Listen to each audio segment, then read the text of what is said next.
The Adventures of Three Englishmen and Three Russians in Southern Africa by Joules Verne. Part 2. Chapter 13. Pacification by Fire. At the camp, Colonel Everest and his colleagues, with a natural impatience, anxiously abided the result of the lion hunt. If the chase proved successful, the light would appear in the course of the night. The Colonel and Strux passed the day uneasily. Palander, always engrossed, forgot that any danger menaced his friends. It might be said of him, as of the mathematician Bouvard, he will continue to calculate while he continues to live, for apart from his calculations life for him would have lost its purpose. The two chiefs certainly thought quite as much of the accomplishment of their survey as of any danger incurred by their companions. They would themselves have braved any peril rather than have a physical obstacle to arrest their operations. At length, after a day that seemed interminable, the night arrived. Punctually every half-hour the Colonel and Matthew Strux silently relieved guard at the telescope, each desiring to be the first to discover the light. But hours passed on, and no light appeared. At last, at 2:45, Colonel Everest arose, and calmly said, "The signal!" The Russian, although he did not utter a word, could scarcely conceal the chagrin which he felt at chance favoring the Colonel. The angle was then carefully measured, and was found to be exactly 73 degrees 58 minutes 42 seconds. For 13. Colonel Everest being anxious to join his companions as soon as possible, the camp was raised at dawn, and by midday all the members of the commission had met once more. The incidents of the lion hunt were recounted, and the victors heartily congratulated. During the morning Sir John, Emery, and Zorn had proceeded to the summit of the mountain, and had thence measured the angular distance of a new station situated a few miles to the west of the meridian. Palander also announced that the measurement of the second degree was now complete. For 5 weeks all went on well. The weather was fine, and the country, being only slightly undulated, offered fair sites for the stations. Provisions were abundant, and Sir John's revictualling expeditions provided full many a variety of antelopes and buffaloes. The general health was good, and water could always be found. Even the discussions between the Colonel and Strux were less violent, and each seemed to vie with the other in zeal for success, when a local difficulty occurred which for a while hindered the work and revived hostilities. It was the 11th of August. During the night the caravan had passed through a wooded country, and in the morning halted before an immense forest extending beyond the horizon. Imposing masses of foliage formed a verdant curtain which was of indescribable beauty. There were the gounder, the mossacoso, and the mocumdon, a wood much sought for ship building, great ebony trees, their bark covering a perfectly black wood, borhinias, with fibre of iron, buchneras, with their orange-coloured flowers, magnificent rudeblats, with whitish trunks, crowned with crimson foliage, and thousands of guaiacums, measuring 15 feet in circumference. There was ever a murmur like that of the surf on a sandy coast. It was the wind, which, passing across the branches, was calmed on the skirts of the forest. In answer to a question from the Colonel, Mokoum said, "It is the forest of Rovuma." "What is its size?" "It is about 45 miles wide, and 10 long." "How shall we cross it?" "Cross it we cannot," said Mokoum.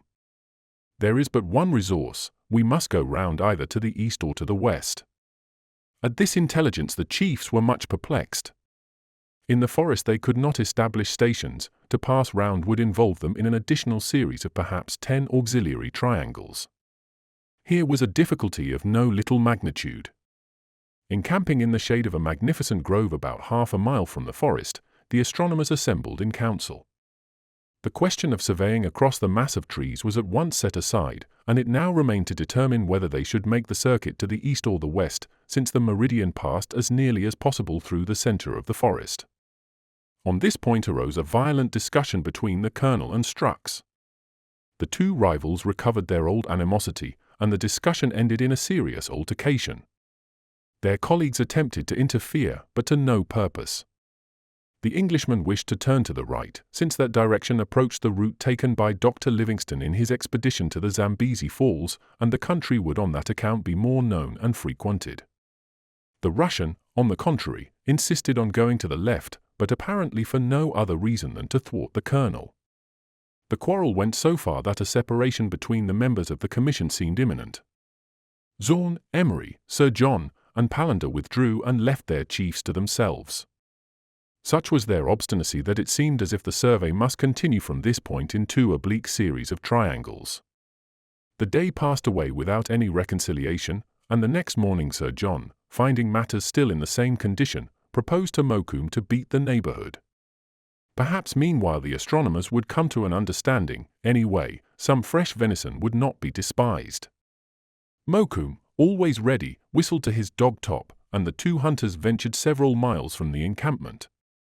The conversation naturally turned on the subject of the difficulty. "I expect," said the bushman, "we shall be encamped some time here. Our two chiefs are like ill-paired oxen, one pulls one way and the other another, and the consequence is that the wagon makes no headway." "It is all very sad," answered Sir John, "and looks like a separation. The interests of science are compromised, otherwise I should be indifferent to it all. I should amuse myself with my gun until the rivals made it up." "Do you think they will make it up?" "For my part, I am almost afraid that our halt will be indefinitely prolonged." "I fear so, Mokoum," replied Sir John. "The matter is so trivial, and it is no question of science. Our chiefs would doubtless have yielded to a scientific argument, but they will never make concession in a pure matter of opinion. How unfortunate that the meridian happens to cross this forest." "Hang the forests," exclaimed the bushman, "don't let them stop your measuring, if you want to measure." "But I can't see the good of your getting at the length and breadth of the earth. Who will be any better off when everything is reduced to feet and inches? I should just like to think of the globe as infinite. To measure it is to make it small. No, Sir John, if I were to live forever, I could never understand the use of your operations." Sir John could not help smiling.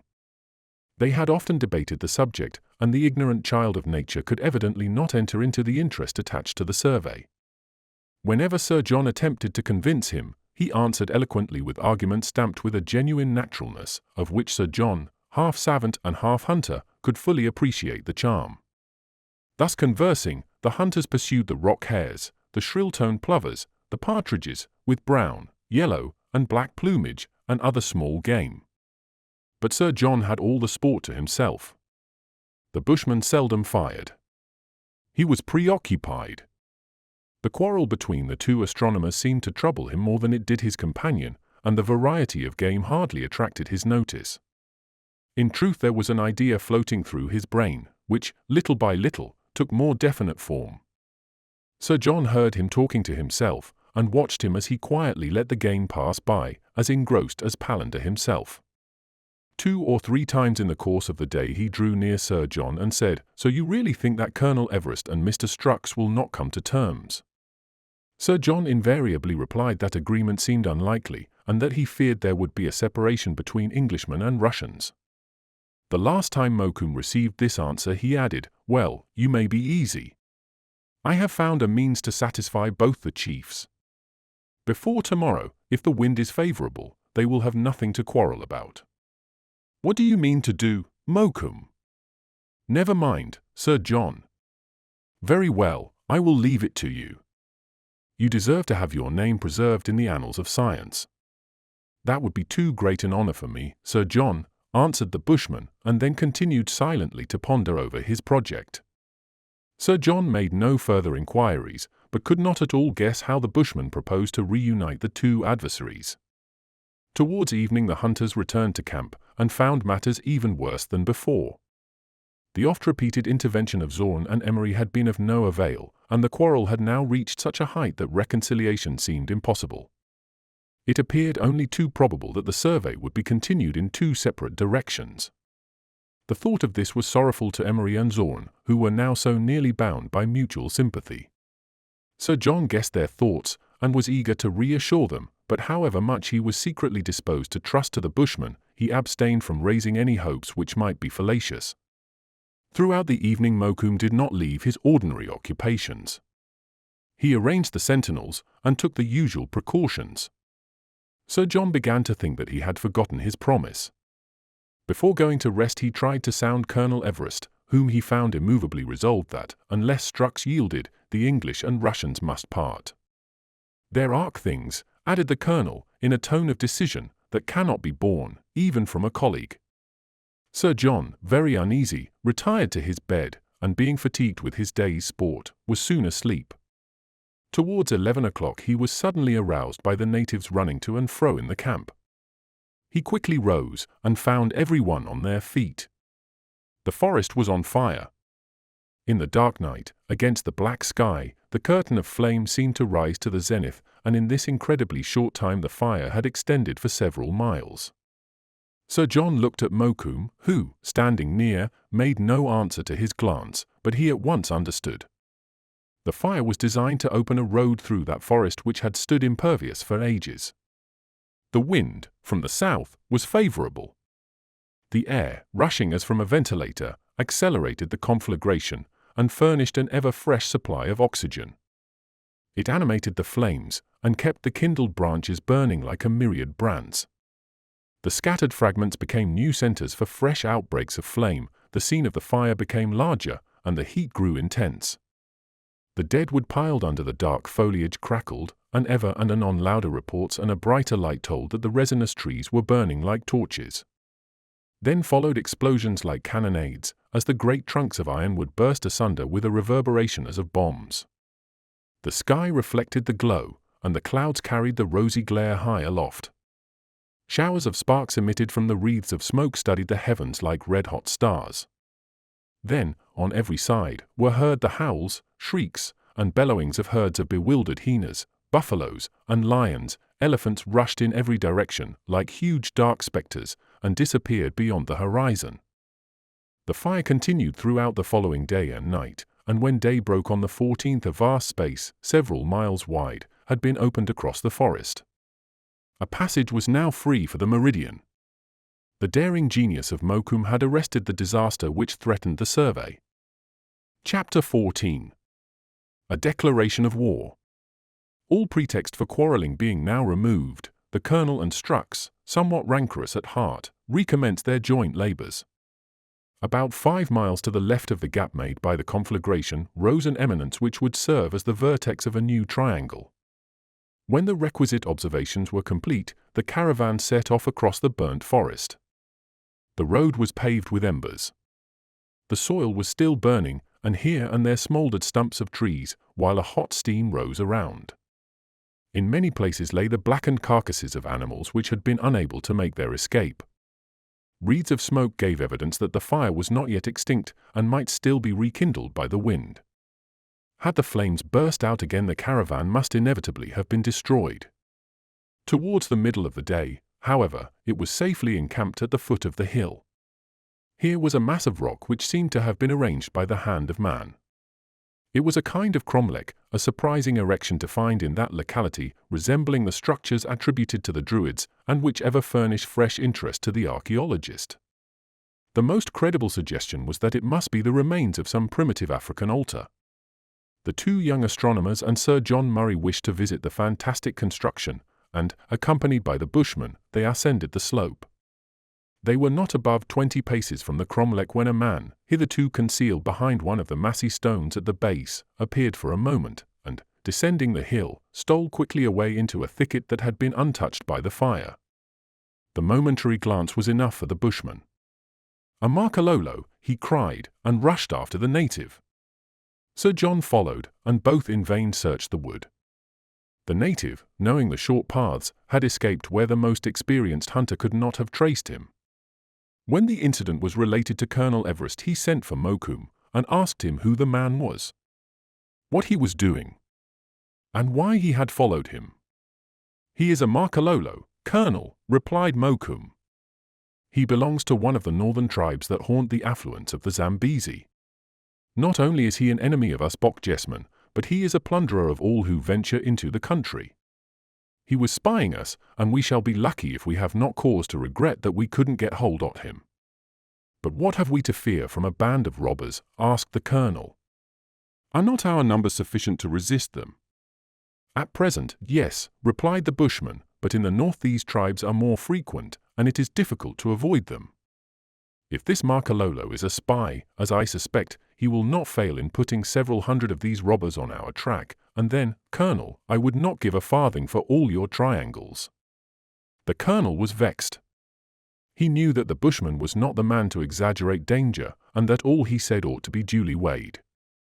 The intentions of the native were certainly suspicious. His sudden appearance and immediate flight showed that he was caught deliberately spying. No doubt he would announce the approach of the commission to the tribes of the north.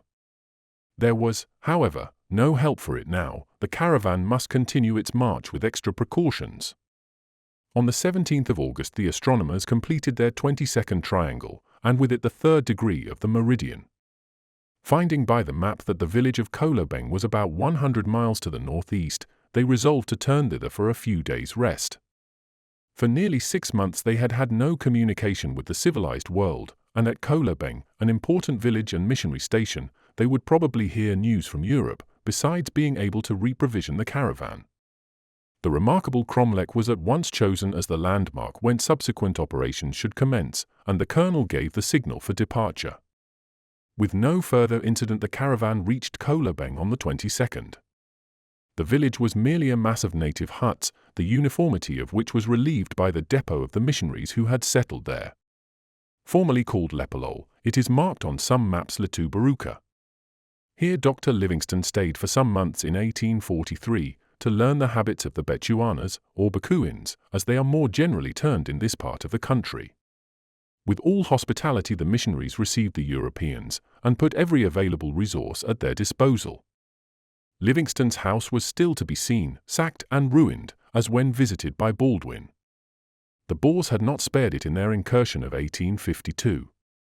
All eagerly asked for news from Europe, but their curiosity could not be immediately satisfied, as no courier had reached the mission in the last 6 months, but in about a week the principal said they expected journals and despatches, since they had already heard of the arrival of a carrier on the banks of the upper Zambezi. A week was just the period that the astronomers desired for their rest, and all except Palander, who constantly revised his calculations, passed the time in a complete farniente. The stern Matthew Strux held himself aloof from his English colleagues, and Emery and Zorn took many walks in the neighborhood. The firmest friendship united these two, and they believed that nothing could break the closeness of their sympathy. On the 30th the eagerly expected messenger arrived. He was a native of Kilmaine, a town by the delta of the Zambezi. A merchantman from the Mauritius, trading in gum and ivory, had landed on that coast early in July, and delivered the despatches for the missionaries. The papers were dated 2 months back, for the native had taken 4 weeks to ascend the Zambezi. On the arrival of the messenger, the principal of the mission had handed to Colonel Everest a bundle of European newspapers, chiefly the Times, the Daily News, and the Journal des Débats. The intelligence they contained had, under the circumstances, a special importance, and produced an unexpected emotion among the entire party. The members of the commission were all together in the chief room of the mission.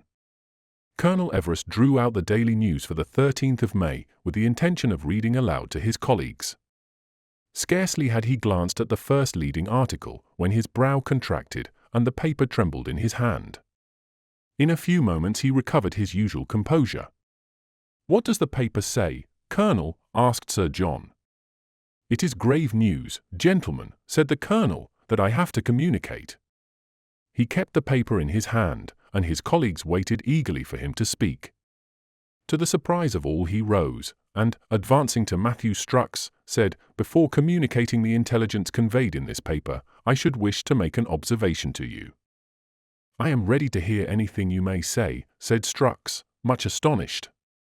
The Colonel then said solemnly, "Mr. Strux, hitherto there has been between us a rivalry more personal than scientific, which has rendered our cooperation in the common cause somewhat difficult.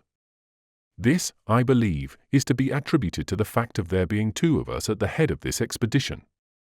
To avoid antagonism, there should be only one chief to every enterprise. You agree with me, do you not?" Strux bowed in assent. The Colonel went on, "This position, unpleasant for each of us, must, through recent circumstances, now be changed. First, sir, let me say that I esteem you highly, as your position in the scientific world demands. I beg you to believe that I regret all that has passed between us." These words were uttered with great dignity, even with pride. There was no humiliation in the voluntary apology, so nobly expressed, and neither Strux nor his colleagues could guess his motive. Perhaps the Russian, not having the same incentive, was not equally disposed to forget any personal resentment. However, mastering his ill feeling, he replied, "With you, Colonel, I think that no rivalry on our part should be permitted to injure the scientific work with which we are entrusted. I likewise hold you in the esteem that your talents deserve, and in future I will do all in my power to efface any personality from our relations." "But you spoke of a change." "I do not understand." "You will soon be made to understand, Mr. Strux," replied the Colonel, with a touch of sadness in his tone, "but first give me your hand." "Here it is," rejoined Strux, with a slight hesitation. Without another word the astronomers joined hands. "Now you are friends," cried Sir John. "Alas!" "No," said the Colonel, dropping the Russian's hand, "henceforth we are enemies, separated by an abyss which must keep us apart even on the territory of science." Then turning to his colleagues, he added, "Gentlemen, war is declared between England and Russia. See, the news is conveyed by these English, French, and Russian newspapers." And, in truth, the war of 1854 had begun. The English, with their allies the French and Turks, were fighting before Sebastopol, and the Eastern question was being submitted to the ordeal of a naval conflict on the Black Sea. The Colonel's words fell like a thunderbolt. The English and Russians, with their strong sentiment of nationality, started to their feet. Those 3 words, "war is declared," were enough. They were no longer companions united in a common labor, but already eyed one another as avowed antagonists. Such is the influence of these national duels on the heart of man. An instinctive impulse had divided the Europeans, Nicholas Palander himself yielding to the feeling. Emery and Zorn alone regarded each other with more of sadness than animosity, and regretted that they had not shaken hands before Colonel Everest's communication. No further conversation ensued. Exchanging bows, English and Russians retired. This novel situation, although it would not interrupt the survey, would render its continuation more difficult.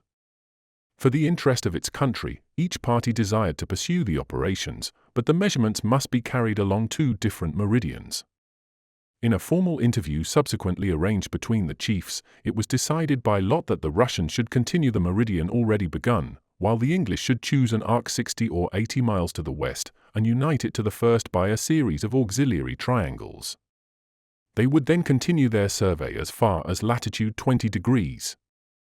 All these arrangements were made without any outbreak, personal rivalry was swallowed up by national feeling, and the Colonel and Strux did not exchange an uncivil word, but kept within the strictest limits of politeness. The caravan was equally divided, each party preserving its own stores. The steamboat fell by lot to the Russians. Mokoum, especially attached to Sir John, followed the English caravan. The Pioneer, equally experienced, headed the Russians. Each party retained its instruments and one of the registers. On the 31st of August the commission divided. The English cordially thanked the missionaries for their kind hospitality, and started first to connect their last station with their new meridian. If, before their departure, anyone had entered the privacy of the inner room, he would have seen Emery grasping the hand of Zorn, once his friend, but now, by the will of their Majesties the Queen of England and the Tsar of Russia, no longer friend, but foe. Chapter 15. A geometric progression. After the separation the English astronomers continued their labors with the same care and precision as hitherto. 3 had now to do the work of 6, and consequently the survey advanced more slowly, and was attended with more fatigue, but they were not the men to spare themselves. The desire that the Russians should not surpass them in any way sustained them in their task, to which they gave all their time and thoughts. Emery had to indulge in fewer reveries, and Sir John could not so often spare his time for hunting. A new programme was drawn up, assigning to each astronomer his proper share of the labour. Sir John and the Colonel undertook all observations both in the sky and in the field, while Emery replaced Palander as calculator. All questions were decided in common, and there was no longer any fear that disagreement should arise. Mokoum was still the guide and hunter to the caravan. The English sailors, who formed half the crew of the Queen and Tsar, had, of course, followed their countrymen, and although the Russians were in possession of the steam vessel, the India rubber boat, which was large enough for ordinary purposes, was the property of the English. The provision wagons were divided, thus impartially ensuring the revictualling of each caravan. The natives likewise had to be severed into 2 equal troops, not without some natural signs of displeasure on their part. Far from their own pasturages and watercourses, in a region inhabited by wandering tribes hostile to the tribes of the south, they could scarcely be reconciled to the prospect of separation. But at length, by the help of the bushman and the pioneer, who told them that the 2 detachments would be comparatively a short distance apart, they consented to the arrangement. On leaving Kolobeng, the English caravan re-entered the burnt forest and arrived at the cromlech which had served for their last station. Operations were resumed, and a large triangle carried the observers at once 10 or 12 miles to the west of the old meridian. 6 days later the auxiliary series of triangles was finished, and Colonel Everest and his colleagues, after consulting the maps, chose the new arc 1 degree west of the other, being 23 degrees east of the meridian of Greenwich. They were not more than 60 miles from the Russians, but this distance put any collision between the 2 parties out of the question, as it was improbable that their triangles would cross. All through September the weather was fine and clear. The country was fertile and varied, but scantily populated. The forests, which were few, being broken by wide, open tracts, and with occasional mounds occurring in the prairies, made the district extremely favorable for the observations. The region was well provided with natural productions. The sweet scent of many of the flowers attracted swarms of scarabaei, and more especially a kind of bee as nearly as possible like the European, depositing in clefts of rocks and holes of trees a white liquid honey with a delicious flavor. Occasionally at night large animals ventured near the camp. There were giraffes, varieties of antelopes, hyenas, rhinoceroses, and elephants. But Sir John would not be distracted. He resolutely discarded his rifle for his telescope. Under these circumstances, Mokoum and some of the natives became purveyors to the caravan, and Sir John had some difficulty in restraining his excitement when he heard the report of their guns.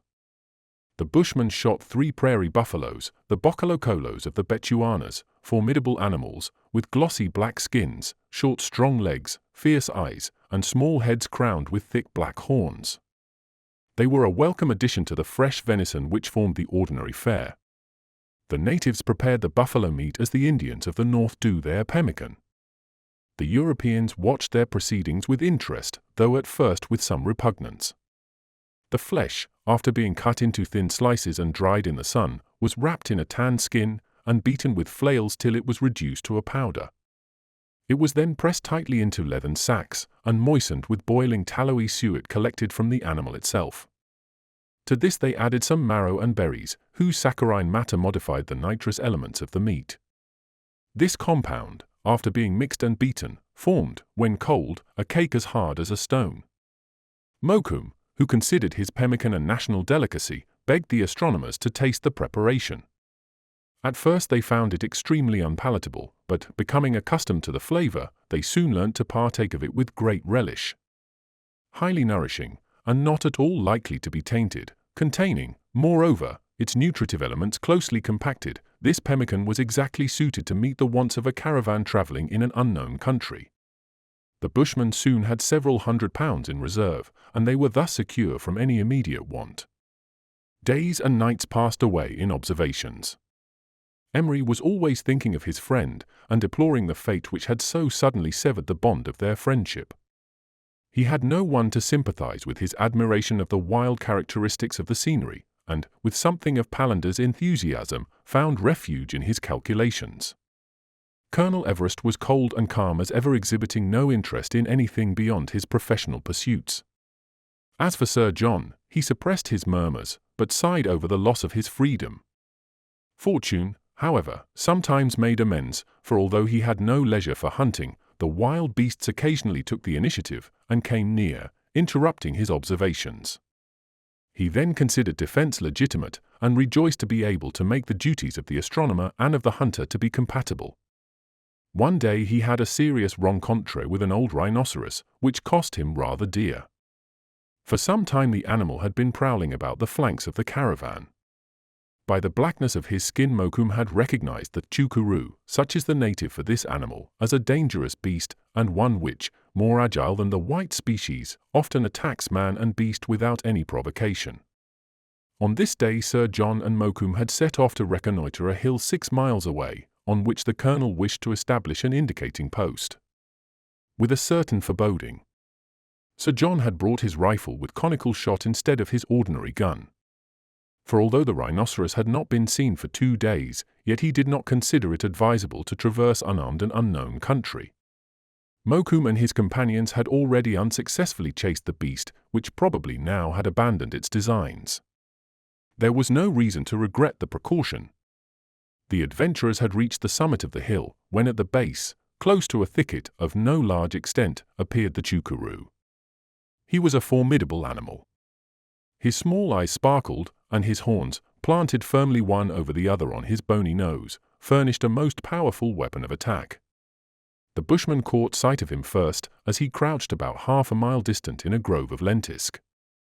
"Sir John," he cried, "fortune favours you, here is your choucurou." "The rhinoceros," exclaimed Sir John, with kindling eyes, for he had never before been so near the animal. "Yes, a magnificent beast, and he seems inclined to cut off our retreat," said the bushman. "Why he should attack us, I can hardly say. His tribe is not carnivorous, but anyway, there he is, and we must hunt him out." "Is it possible for him to get up here to us?" asked Sir John. "No. His legs are too short and thick, but he will wait." "Well, let him wait," said Sir John, "and when we have examined this station, we will try and get him out." They then proceeded with their reconnoitring, and chose a spot on which to erect the indicating post. They also noticed other eminences to the northwest which would be of use in constructing a subsequent triangle. Their work ended, Sir John turned to the bushman, saying, "When you like, Mokoum." "I am at your orders, Sir John, the rhinoceros is still waiting." "Well, let us go down, a ball from my rifle will soon settle matters." "A ball," cried Mokoum, "you don't know a rhinoceros. He won't fall with one ball, however well it may be aimed." "Nonsense," began Sir John, "that is because people don't use conical shot."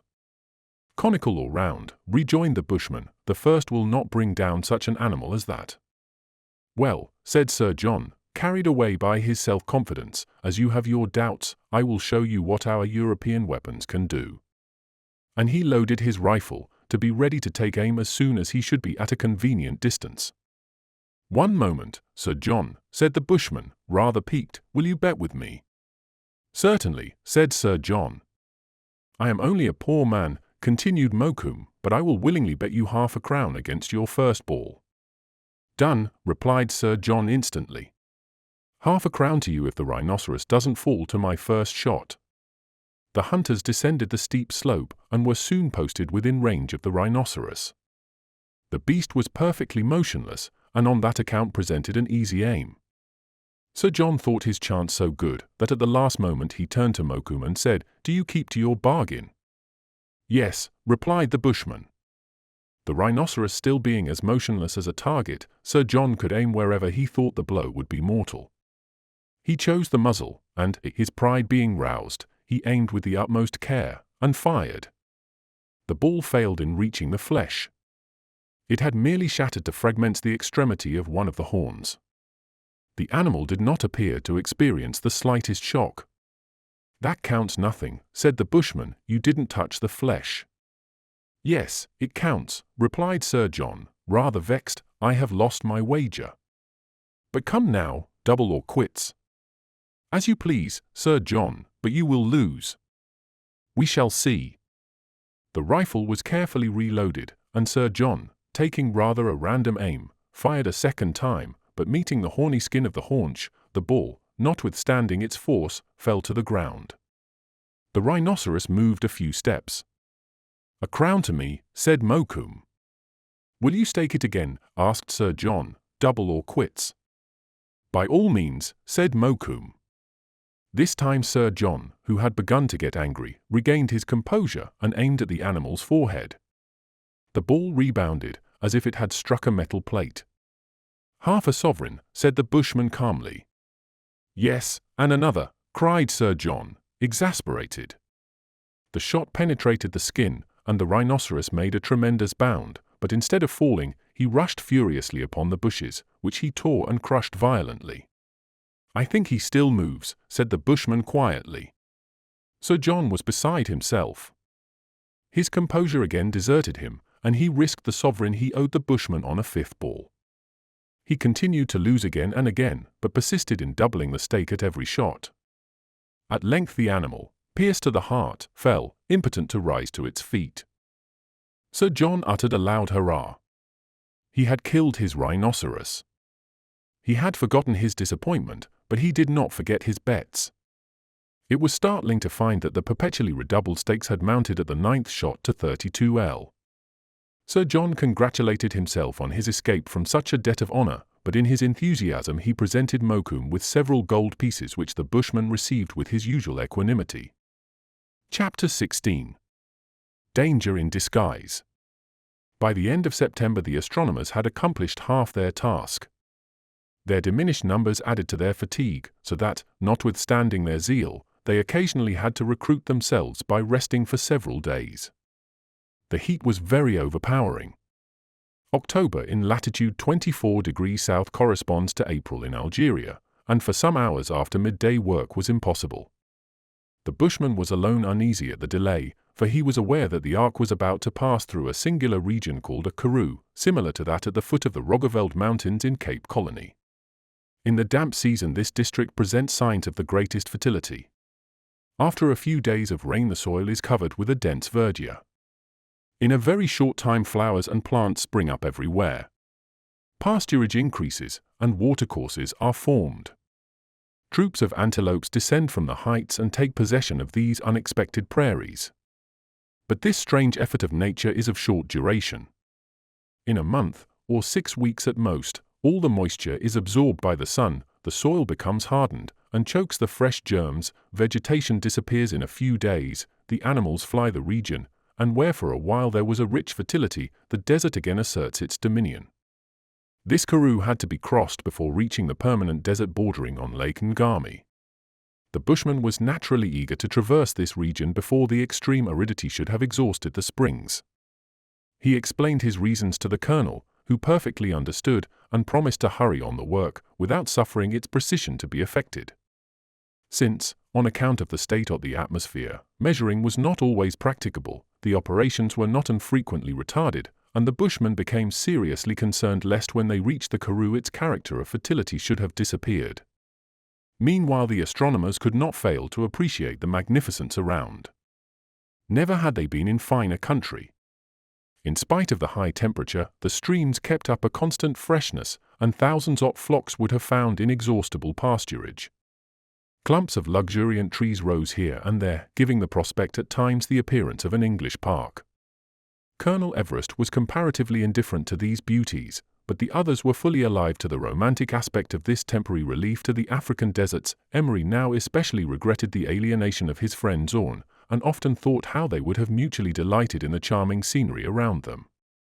The advance of the caravan was enlivened by the movements as well as by the song notes of a variety of birds. Some of these were edible, and the hunters shot some brace of korans, a sort of bustard peculiar to the South African plains, and some thidikops, whose flesh is very delicate eating. They were frequently followed by voracious crows, instinctively seeking to avert attention from their eggs in their nests of sand. In addition to these, blue cranes with white throats, red flamingos, like flames in the thinly scattered brushwood, herons, curlews, snipes, carlars, often perching on a buffalo's neck, plovers, ibises, which might have flown from some hieroglyphic obelisk, hundreds of enormous pelicans marching in file, all were observed to find congenial habitats in this district, where man alone is the stranger. But of all the varieties of the feathered race, the most noticeable was the ingenious weaver bird, whose green nests, woven with rushes and blades of grass, hung like immense pears from the branches of the willows. Emery, taking them for a new species of fruit, gathered one or two, and was much surprised to hear them twitter like sparrows. There seemed some excuse for the ancient travellers in Africa, who reported that certain trees in the country bore fruit-producing living birds. The karoo was reached while still it was lovely in its verdure. Gnus, with their pointed hoofs, camas, elks, chamois, and gazelles abounded. Sir John could not resist the temptation to obtain 2 days' leave from the colonel, which he devoted with all his energy to his favourite pastime. Under the guidance of the bushman, while Emery accompanied as an amateur, he obtained many a success to inscribe in his journal, and many a trophy to carry back to his Highland home. His hand, skillful with the delicate instruments of the survey, was at home still more on his gun, and his eye, keen to discern the remotest of stars, was quick to detect the nearest movement of a gazelle. It was ever with something of self-denial that he laid aside the character of the hunter to resume the duties of the astronomer. The bushman's uneasiness was ere long renewed. On the second day of Sir John's interval of recreation, Mokoum had espied, nearly 2 miles to the right, a herd of about 20 of the species of antelope known as the oryx. He told Sir John at once, and advised him to take advantage of the fortune that awaited him, adding that the oryx was extremely difficult to capture, and could outstrip the fleetest horse, and that Cummering himself had not brought down more than 4. This was more than enough to arouse the Englishman. He chose his best gun, his best horse, and his best dogs, and, in his impatience preceding the bushman, he turned towards the copse bordering the plain where the antelopes had been seen. In an hour they reined in their horses, and Mokoum, concealed by a grove of sycamores, pointed out to his companion the herd grazing several hundred paces to leeward. He remarked that one oryx kept apart. "He is a sentinel," he said, "and doubtless cunning enough. At the slightest danger, he will give his signal, and the whole troop will make their escape. We must fire from a long distance, and hit at the first shot." Sir John nodded in reply, and sought for a favourable position. The oryxes continued quietly grazing. The sentinel, as though the breeze had brought suspicions of danger, often raised his head and looked warily around. But he was too far away for the hunters to fire at him with success, and to chase the herd over the plain was out of the question. The only hope of a lucky issue was that the herd might approach the copse. Fortune seemed propitious. Gradually following the lead of the sentinel male, the herd drew near the wood, their instinct, perchance, making them aware that it was safer than the plain. When their direction was seen, the bushman asked his companion to dismount. The horses were tied to a sycamore, and their heads covered to secure them from taking alarm. Followed by the dogs, the hunters glided through the creepers and brushwood till they were within 300 paces of the troop. Then, crouching in ambush, and waiting with loaded guns, they could admire the beauty of the animals. By a strange freak of nature, the females were armed with horns more formidable than those of the males. The whole herd approached the wood, and a while remained stationary. The sentinel oryx, as it seemed, was urging them to leave the plain. He appeared to be driving them, something like a sheep collie congregates a flock, into a compact mass. The herd seemed strangely indifferent and indisposed to submit to the guidance of their leader. The bushman was perplexed. He could not understand the relative movements of the sentinel and the herd. Sir John began to get impatient. He fidgeted with his rifle, sometimes wanting to fire, sometimes to advance, and the bushman had some trouble to restrain him. An hour passed away in this manner, when suddenly one of the dogs gave a loud bark and rushed towards the plain. The bushman felt angry enough to send a ball into the excited brute. The oryxes fled, and Sir John saw at once that pursuit was useless. In a few seconds they were no more than black specks in the grass. But to the bushman's astonishment it was not the old male which had given the signal for flight. The oryx remained in its place, without attempting to follow, and only tried to hide in the grass. "Strange," said the bushman, "what ails the creature? Is he hurt, or crippled with age?" "We shall soon see," said Sir John, advancing towards the animal. The oryx crouched more and more in the grass. Only the tips of his long horns were visible above the surface, but as he did not try to escape, Sir John could easily get near him. When within 100 paces he took aim and fired. The ball had struck the head, for the horn sunk into the grass. The hunters ran hastily to the spot. The bushman held in his hand his hunting knife, in case the animal should still live. This precaution was unnecessary. The oryx was so dead that when Sir John took hold of the horns, he pulled nothing but an empty flabby skin, containing not so much as a bone. "By St. Andrew! These things happen to no one but me," he cried, in a tone so comical that any one but the immovable Mokoum would have laughed outright. But Mokoum did not even smile. His compressed lips and contracted brow showed him to be utterly bewildered. With his arms crossed, he looked quickly right and left. Suddenly he caught sight of a little red leather bag ornamented with arabesques on the ground, which he picked up and examined carefully.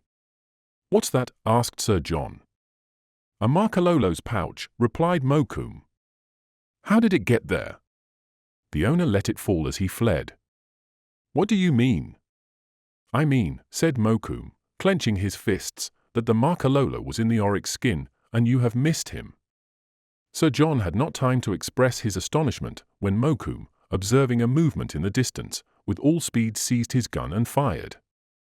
He and Sir John hastened to the suspected spot. But the place was empty.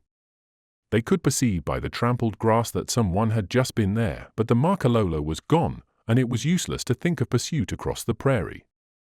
The two hunters returned, much discomposed. The presence of a Makololo at the cromlech, together with his disguise, not infrequently adopted by oryx hunters, showed that he had systematically followed the caravan. It was not without design that he was keeping watch upon the Europeans and their escort. The more they advanced to the north, the greater danger there would be of being attacked by the plunderers. Emery was inclined to banter Sir John on his return from his holiday without booty, but Sir John replied, "I hadn't a chance, William. The first oryx I hunted was dead before I shot at him." Chapter 17. An Unexpected Blight. After the oryx hunt, the bushman had a long conversation with the colonel. He felt sure, he said, that they were watched and followed, and that the only reason why they had not been attacked before was because the Makololos wished to get them farther north, where their hordes were larger. The question thus arose whether, in presence of this danger, they should retrace their steps, but they were reluctant to suffer that which nature had favored to be interrupted by the attacks of a few African savages. The colonel, aware of the importance of the question, asked the bushman to tell him all he knew about the Makololos. Mokoum explained that they were the most northerly branch of the great tribe of the Bechuanas. In 1850, Dr. Livingstone, during his first journey to the Zambezi, was received at Sesheke, the usual residence of Sebituani, the chief of the Makololos. This native was a man of remarkable intelligence and a formidable warrior. In 1824 he had menaced the Cape frontier and, little by little, had gained an ascendancy over the tribes of Central Africa and had united them in a compact group. In the year before the arrival of the Anglo-Russian expedition, the chief had died in Livingstone's arms, and his son Sikaliton succeeded him. At first Sikaliton was very friendly towards the Europeans who visited the Zambezi, and Dr. Livingstone had no complaint to make. But after the departure of the famous traveller, not only strangers but the neighbouring tribes were harassed by Sikaliton and his warriors. To these vexations succeeded pillage on a large scale, and the Makololos scoured the district between Lake Ngami and the upper Zambezi. Consequently, nothing was more dangerous than for a caravan to venture across this region without a considerable escort, especially when its progress had been previously known. Such was the history given by Mokoum. He said that he thought it right to tell the colonel the whole truth, adding that for his own part, if the colonel so wished, he should not hesitate to continue the march. Colonel Everest consulted with his colleagues, and it was settled that the work, at all risks, should be continued. Something more than half of the project was now accomplished, and, whatever happened, the English owed it to themselves and their country not to abandon their undertaking. The series of triangles was resumed. On the 27th the Tropic of Capricorn was passed, and on the 3rd of November, with the completion of the 41st triangle, a 5th degree was added to the meridian. For a month the survey went on rapidly, without meeting a single natural obstacle. Mokoum, always on the alert, kept a constant lookout at the head and flanks of the caravan, and forbade the hunters to venture too great a distance away. No immediate danger, however, seemed to threaten the little troop, and they were sanguine that the bushmen's fears might prove groundless. There was no further trace of the native who, after eluding them at the cromlech, had taken so strange a part in the oryx chase, nor did any other aggressor appear. Still, at various intervals, the bushman observed signs of trepidation among the Bokjesmen under his command.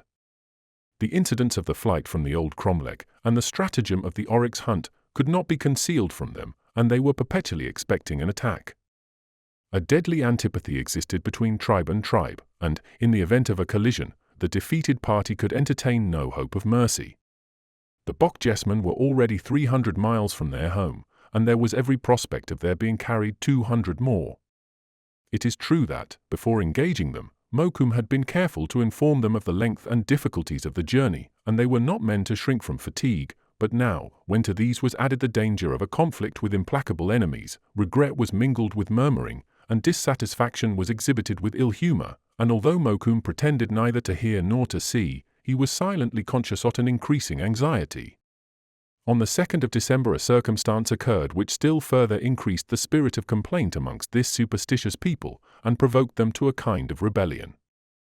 Since the previous evening the weather had become dull. The atmosphere, saturated with vapour, gave signs of being heavily charged with electric fluid. There was every prospect of the recurrence of one of the storms which in this tropical district are seldom otherwise than violent. During the morning the sky became covered with sinister-looking clouds, piled together like bales of down of contrasted colours, the yellowish hue distinctly relieving the masses of dark grey.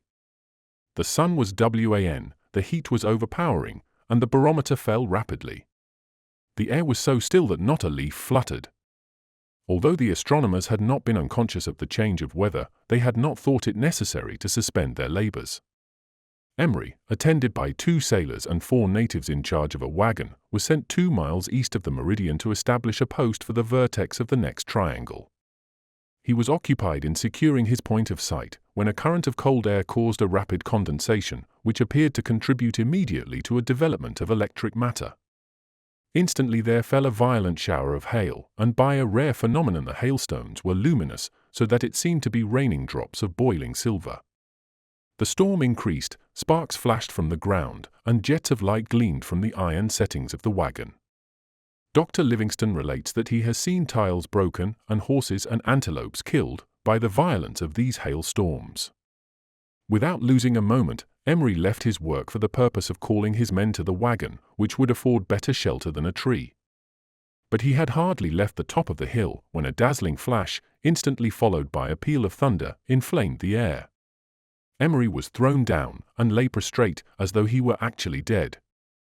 The 2 sailors, dazzled for a moment, were not long in rushing towards him, and were relieved to find that the thunderbolt had spared him.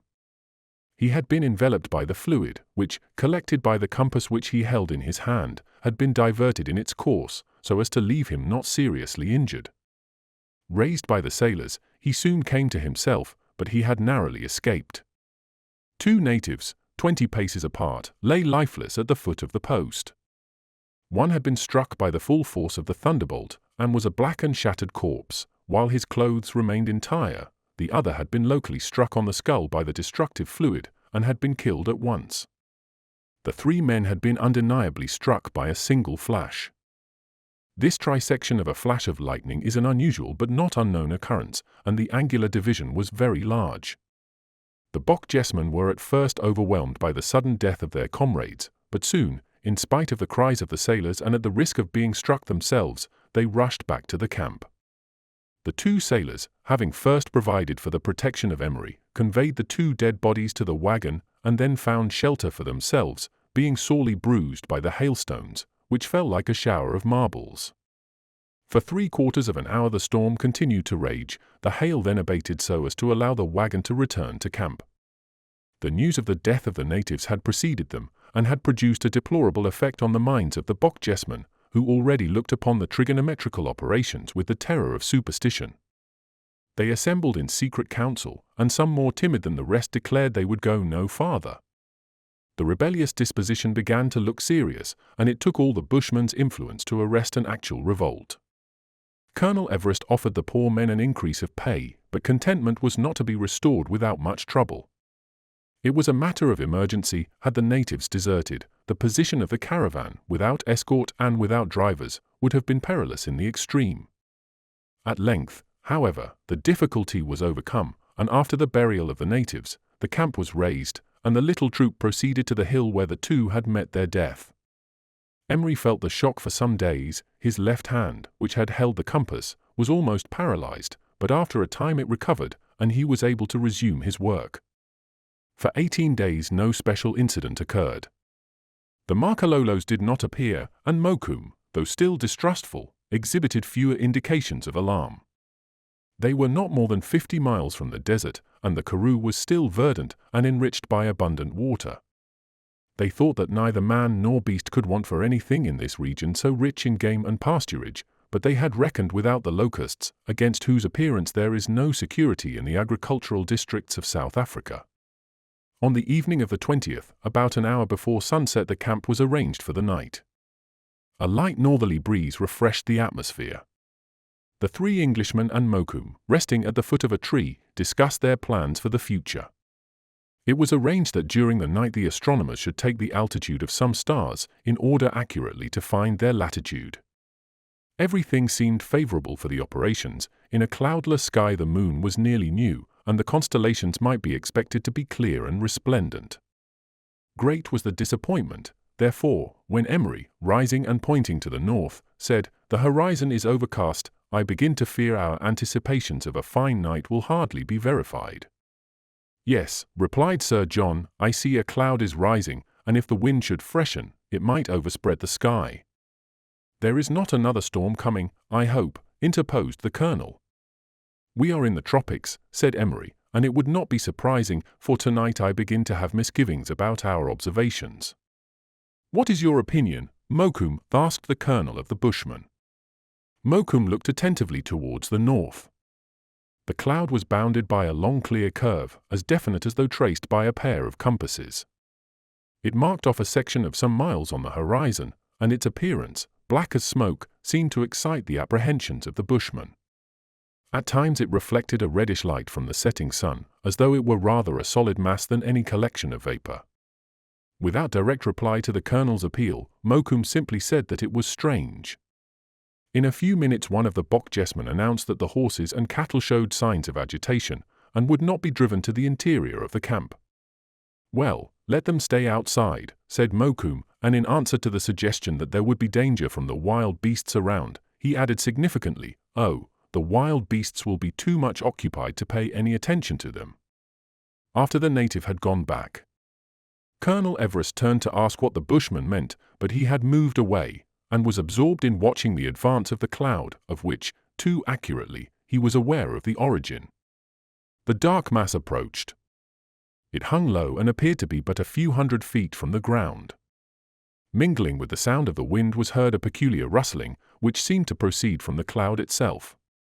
At this moment, above the cloud against the sky, appeared thousands of black specks, fluttering up and down, plunging in and out, and breaking the distinctness of the outline. "What are those moving specks of black?" asked Sir John. "They are vultures, eagles, falcons, and kites," answered Mokoum. "From afar they have followed the cloud, and will never leave it until it is destroyed or dispersed." "But the cloud?" "Is not a cloud at all," answered the Bushman, extending his hand towards the somber mass, which by this time had spread over a quarter of the sky. "It is a living host. To say the truth, it is a swarm of locusts." The hunter was not mistaken. The Europeans were about to witness one of those terrible invasions of grasshoppers which are unhappily too frequent, and in one night change the most fertile country into an arid desert. These locusts, now arriving by millions, were the grilli devastoria of the naturalists, and travelers have seen for a distance of 50 miles the beach covered with piles of these insects to the height of 4 feet. "Yes," continued the Bushman, "these living clouds are a true scourge to the country, and it will be lucky if we escape without harm." "But we have no crops and pasturages of our own," said the Colonel. "What have we to fear?" "Nothing, if they merely pass over our heads, everything, if they settle on the country over which we must travel. They will not leave a leaf on the trees, nor a blade of grass on the ground, and you forget, Colonel, that if our own sustenance is secure, that of our animals is not. What do you suppose will become of us in the middle of a devastated district?" The astronomers were silent for a time, and contemplated the animated mass before them. The cries of the eagles and falcons, who were devouring the insects by thousands, sounded above the redoubled murmur. "Do you think they will settle here?" said Emery. "I fear so," answered Mokoum. "The wind carries them here direct. The sun is setting, and the fresh evening breeze will bear them down. Should they settle on the trees, bushes, and prairies, why, then I tell you," but the Bushman could not finish his sentence. In an instant the enormous cloud which overshadowed them settled on the ground. Nothing could be seen as far as the horizon but the thickening mass. The camp was bestrewed, wagons and tents alike were veiled beneath the living hail. The Englishmen, moving knee-deep in the insects, crushed them by hundreds at every step. Although there was no lack of agencies at work for their destruction, their aggregate defied all check. The birds, with hoarse cries, darted down from above and devoured them greedily from below. The snakes consumed them in enormous quantities. The horses, buffaloes, mules, and dogs fed on them with great relish, and lions and hyenas, elephants and rhinoceroses swallowed them down by bushels.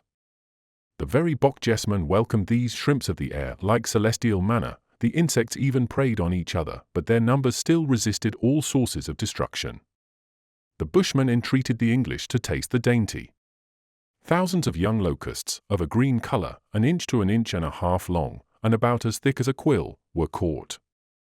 Before they have deposited their eggs, they are considered a great delicacy by connoisseurs, and are more tender than the old insects, which are of a yellowish tinge, and sometimes measure for inches in length. After half an hour's boiling and seasoning with salt, pepper, and vinegar, the Bushmen served up a tempting dish to the 3 Englishmen.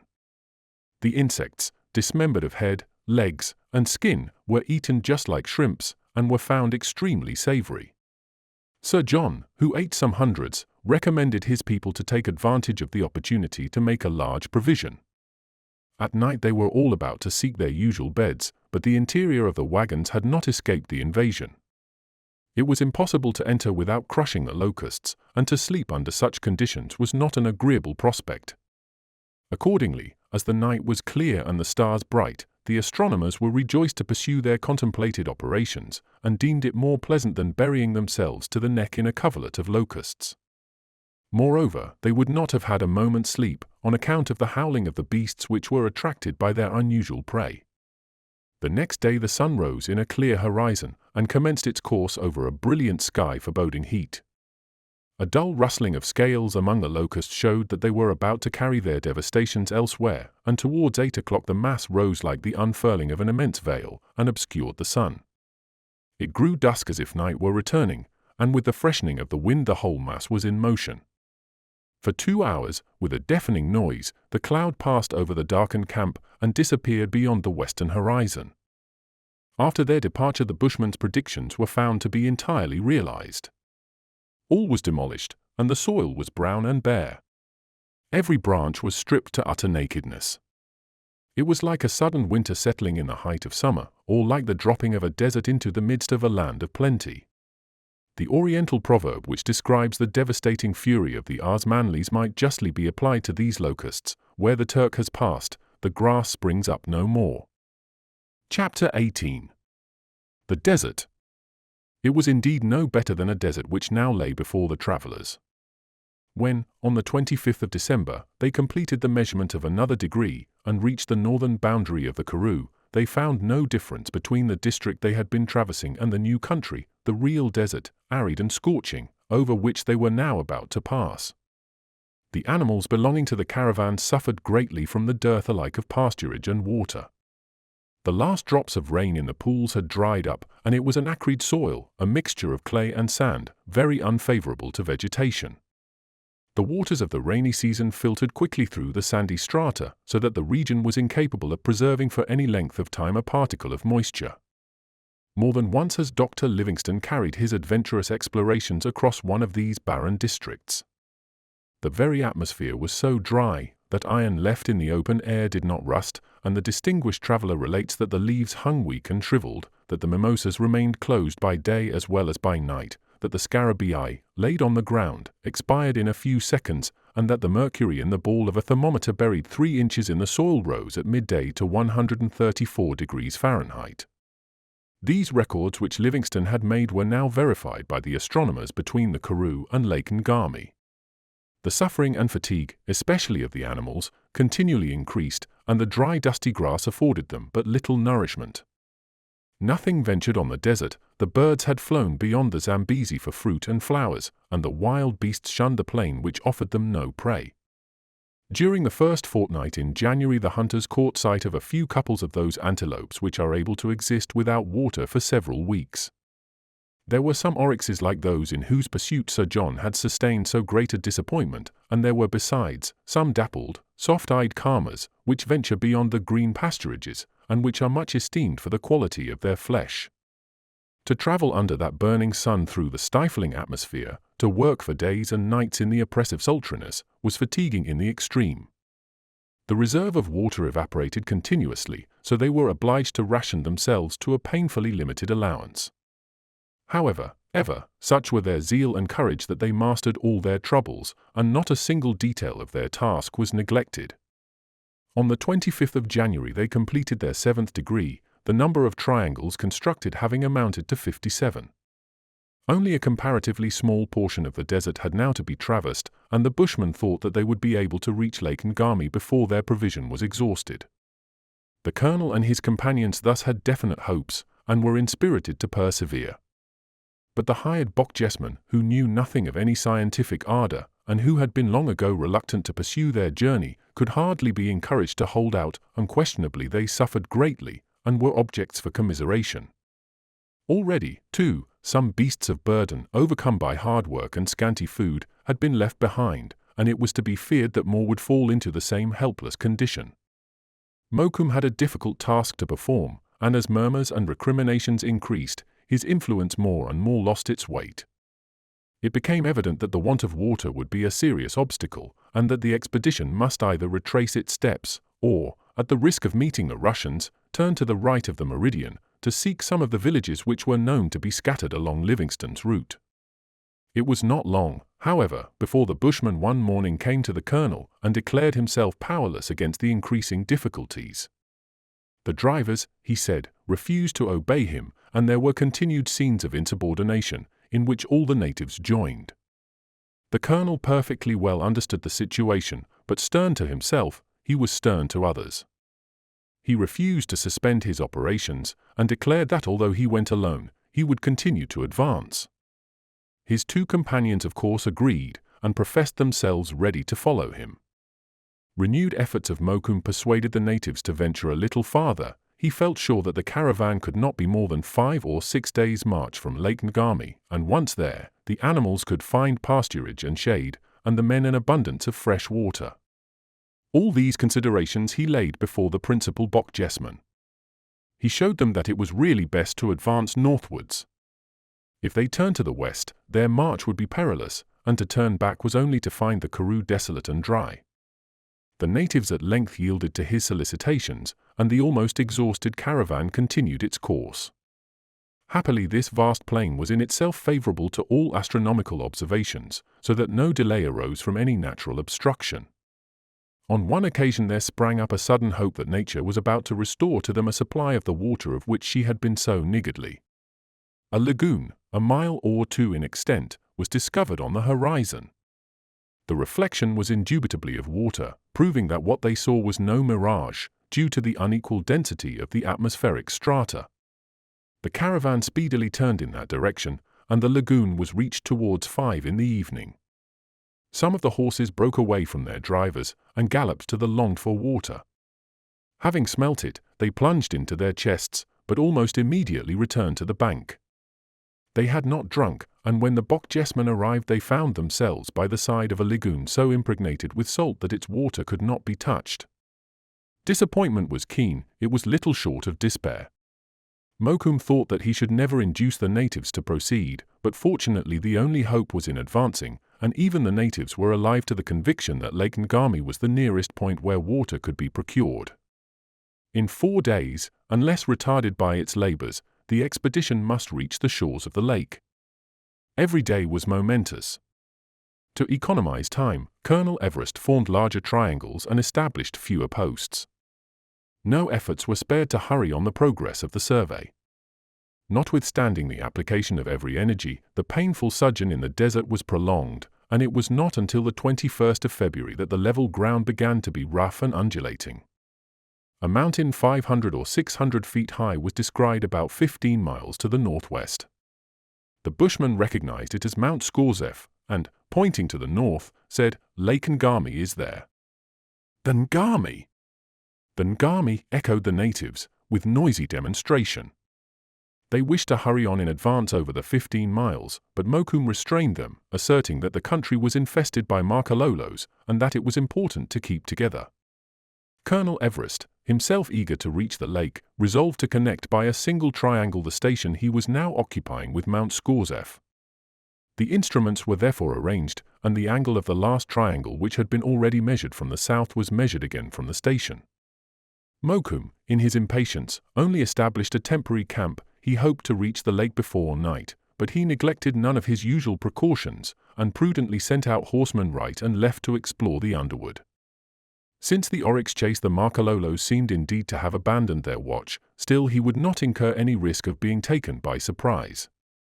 Thus carefully guarded by the bushmen, the astronomers constructed their triangle. According to Emery's calculations, it would carry them nearly to the 20th parallel, the proposed limit of their arc.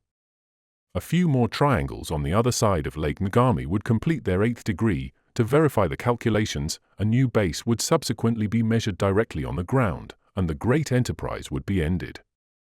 The ardor of the astronomers increased as they approached the fulfillment of their task. Meanwhile, there was considerable curiosity as to what the Russians on their side had accomplished.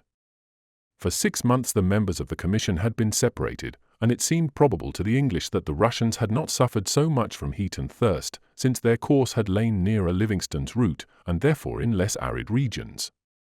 After leaving Kolobeng, they would come across various villages to the right of their meridian, where they could easily revictual their caravan. But still it was not unlikely that in this less arid, though more frequented country, Matthew Strux's little band had been more exposed to the attacks of the plundering markalolos, and this was the more probable, since they seemed to have abandoned the pursuit of the English caravan.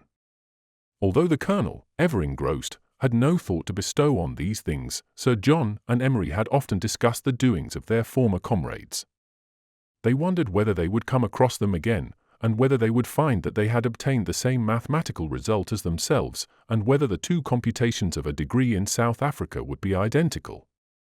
Emery did not cease to entertain kind memories of his friend, knowing well that Zorn, for his part, would never forget him.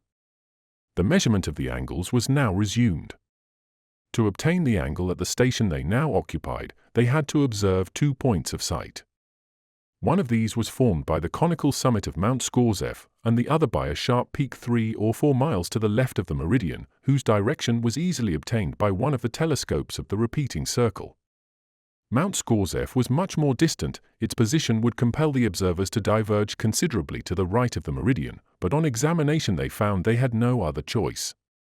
The station was therefore observed with the second telescope of the repeating circle, and the angular distance between Mount Scorzef and the smaller peak was obtained. Notwithstanding the impatience of the natives, Colonel Everest, as calmly as though he were in his own observatory, made many successive registries from the graduated circle of his telescope, and then, by taking the average of all his readings, he obtained a result rigorously exact. The day glided on, and it was not until the darkness prevented the reading of the instruments that the colonel brought his observations to an end, saying, "I am at your orders, Mokoum, we will start as soon as you like." "And none too soon," replied Mokoum, "better had we accomplished our journey by daylight." The proposal to start met with unanimous approval, and by 7 o'clock the thirsty party were once more on the march. Some strange foreboding seemed weighing on the mind of Mokoum, and he urged the 3 Europeans to look carefully to their rifles and to be well provided with ammunition. The night grew dark, the moon and stars were repeatedly veiled in mist, but the atmosphere near the ground was clear. The bushman's keen vision was ever watching the flanks and front of the caravan, and his unwonted disquietude could not fail to be noticed by Sir John, who was likewise on the watch. They toiled through the weary evening, occasionally stopping to gather together the loiterers, and at 10 o'clock they were still 6 miles from the lake.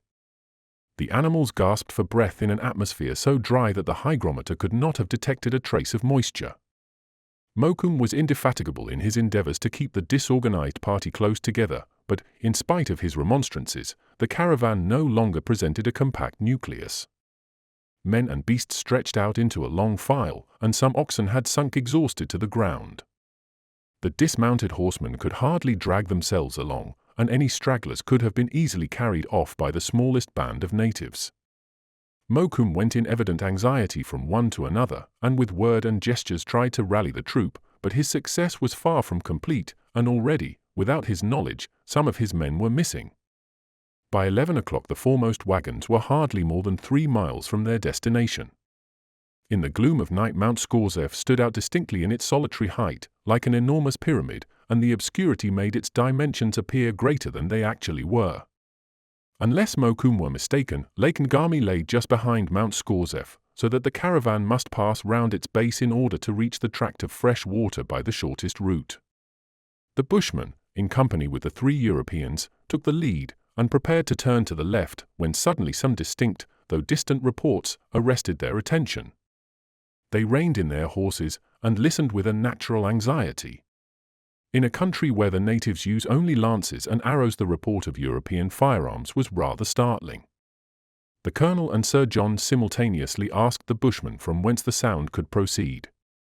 Mokoum asserted that he could perceive a light in the shadow at the summit of Mount Scorzef, and that he had no doubt that the Makalolos were attacking a party of Europeans. "Europeans?" cried Emery. "Yes," replied Mokoum, "these reports can only be produced by European weapons." "But what Europeans could they be?" began Sir John. "Be who they may," broke in the Colonel, "we must go to their assistance." "Yes, come on," said Emery, with no little excitement.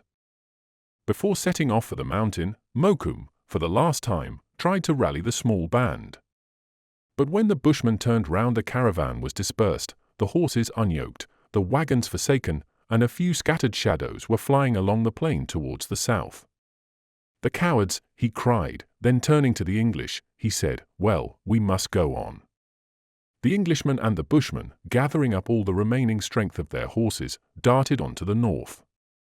After a while they could plainly distinguish the war cry of the Makalolos. Whatever was their number, it was evident they were making an attack on Mount Scorzef, from the summit of which the flashes of fire continued. Groups of men could be faintly distinguished ascending the sides. Soon the Colonel and his companions were on the rear of the besiegers.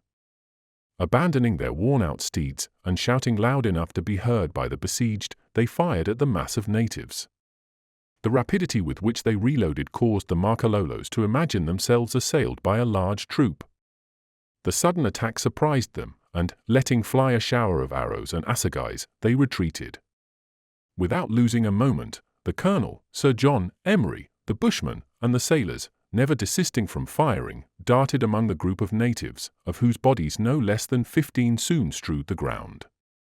The Makalolos divided. The Europeans rushed into the gap, and, overpowering the foremost, ascended the slope backwards. In a few minutes they had reached the summit, which was now entirely in darkness, the besieged having suspended their fire for fear of injuring those who had come so opportunely to their aid. They were the Russian astronomers. Strux, Palander, Zorn, and their 5 sailors, all were there, but of all the natives belonging to their caravan there remained but the faithful pioneer. The Bochjesmen had been as faithless to them as they had been to the English. The instant the Colonel appeared, Strux darted from the top of a low wall that crowned the summit. "The English," he cried. "Yes," replied the Colonel gravely, "but now neither Russian nor English. Nationalities be forgotten, for mutual defense we are kinsmen, in that we are one and all Europeans." Chapter 19. Science Undaunted. Noble words were those just uttered by the Colonel.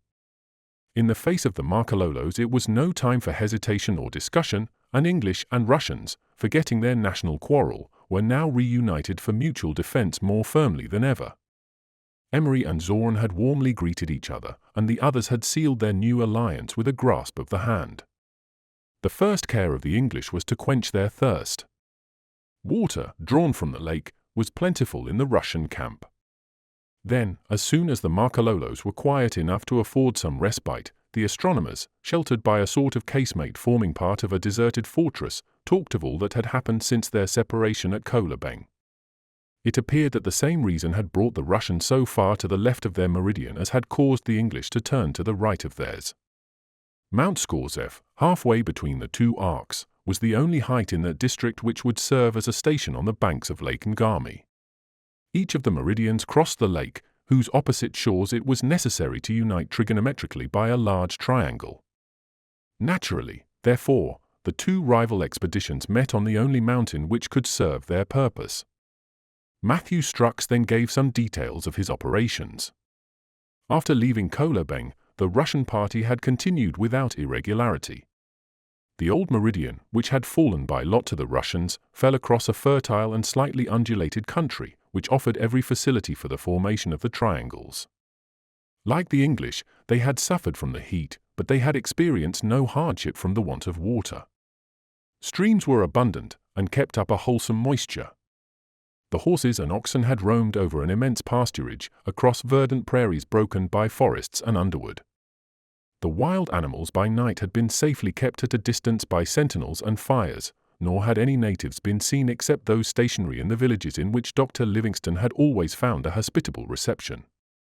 All through the journey the Bochjesmen of the caravan had given no cause for complaint, nor was it until the previous day, when the Makalolos to the number of 200 or 300 had appeared on the plain, that they had shown themselves faithless and deserted. For 36 hours the expedition had now occupied the little fortress. The Makalolos had attacked them in the evening, after plundering the wagons left at the foot of the hill. The instruments, fortunately, having been carried into the fort, were secure. The steamboat had also escaped the ravages of the natives. It had been immediately put together by the sailors, and was now at anchor in a little creek of Lake Ngami, behind the enormous rocks that formed the base of the mountain. Mount Scorzef sloped with sudden abruptness down to the lake, and there was no danger of an attack from that side. Such was Matthew Strux's account. Colonel Everest, in his turn, related the incidents of his march, the fatigues and difficulties, and the revolt of the Bochjesmen, and it was found by comparison that the Russians had had a less harassing journey than their rivals. The night of the 21st passed quietly. The bushmen and sailors kept watch under the walls of the fort. The Makalolos on their part did not renew any attack, but the bivouac fires at the foot of the mountain proved that they had not relinquished their project. At daybreak the Europeans left their casemate for the purpose of reconnoitering the plain. The early morning light illumined the vast extent of country as far as the horizon. Towards the south lay the desert, with its burnt brown grass and barren aspect. Close under the mountain was the circular camp, containing a swarm of 400 to 500 natives. The fires were still alight, and some pieces of venison broiling on the hot embers. The encampment was something more than temporary. The Makalolos were evidently determined not to abandon their prey. Either vengeance or an instinctive thirst for blood appeared to be prompting them, since all the valuables of both caravans, the wagons, horses, oxen, and provisions, had fallen into their power, or perhaps it might be that they coveted the firearms which the Europeans carried, and of which they made such terrible use. The united English and Russians held a long consultation with the Bushmen, and it was felt that they could not relax their watch until they should arrive at a definite decision. This decision must depend on a variety of circumstances, and first of all it was necessary to understand exactly the position of Mount Scorzef. The mountain overlooked to the south, east, and west the vast desert which the astronomers, having traversed it, knew extended southwards to the Karoo. In the west could be discerned the faint outlines of the hills bordering the fertile country of the Makalolos, one of whose capitals, Makato, lies about 100 miles northwest of Lake Ngami. To the north the mountain commanded a country which was a great contrast to the arid steppes of the south. There were water, trees, and pasturage. For 100 miles east and west lay the wide Ngami, while from north to south its length was not more than 30 to 40 miles. Beyond appeared a gentle, undulated country, enriched with forests and watered by the affluents of the Zambezi, and shut into the extreme north by a low chain of mountains. This wide oasis was caused by the great artery, the Zambezi, which is to South Africa what the Danube is to Europe, or the Amazon to South America. The side of the mountain towards the lake, steep as it was not so steep but that the sailors could accomplish an ascent and descent by a narrow way which passed from point to point. They thus contrived to reach the spot where the Queen and Char lay hid, and, obtaining a supply of water, enabled the little garrison to hold out in the deserted fort as long as their provisions lasted. The astronomers wondered why this little fort had been placed on the top of the mountain. Mokoum, who had visited the country as Livingstone's guide, explained that formerly the neighborhood of Lake Ngami was frequented by traders in ivory and ebony. The ivory was furnished by the elephants and rhinoceroses, but the ebony trade was but too often another name for that traffic in human beings which is still carried on by the slave traders in the region of the Zambezi. A great number of prisoners are made in the wars and pillages in the interior of the country, and these prisoners are sold as slaves. Mount Scorzef had been a center of encampment for the ivory traders, and it was there that they had been accustomed to rest before descending the Zambezi.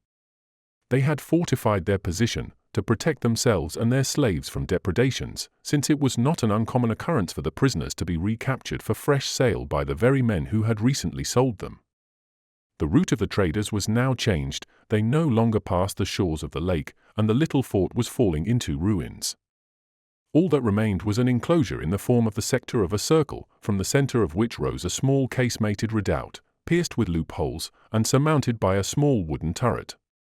But notwithstanding the condition of ruin into which it had fallen, the fortress offered the Europeans a welcome retreat.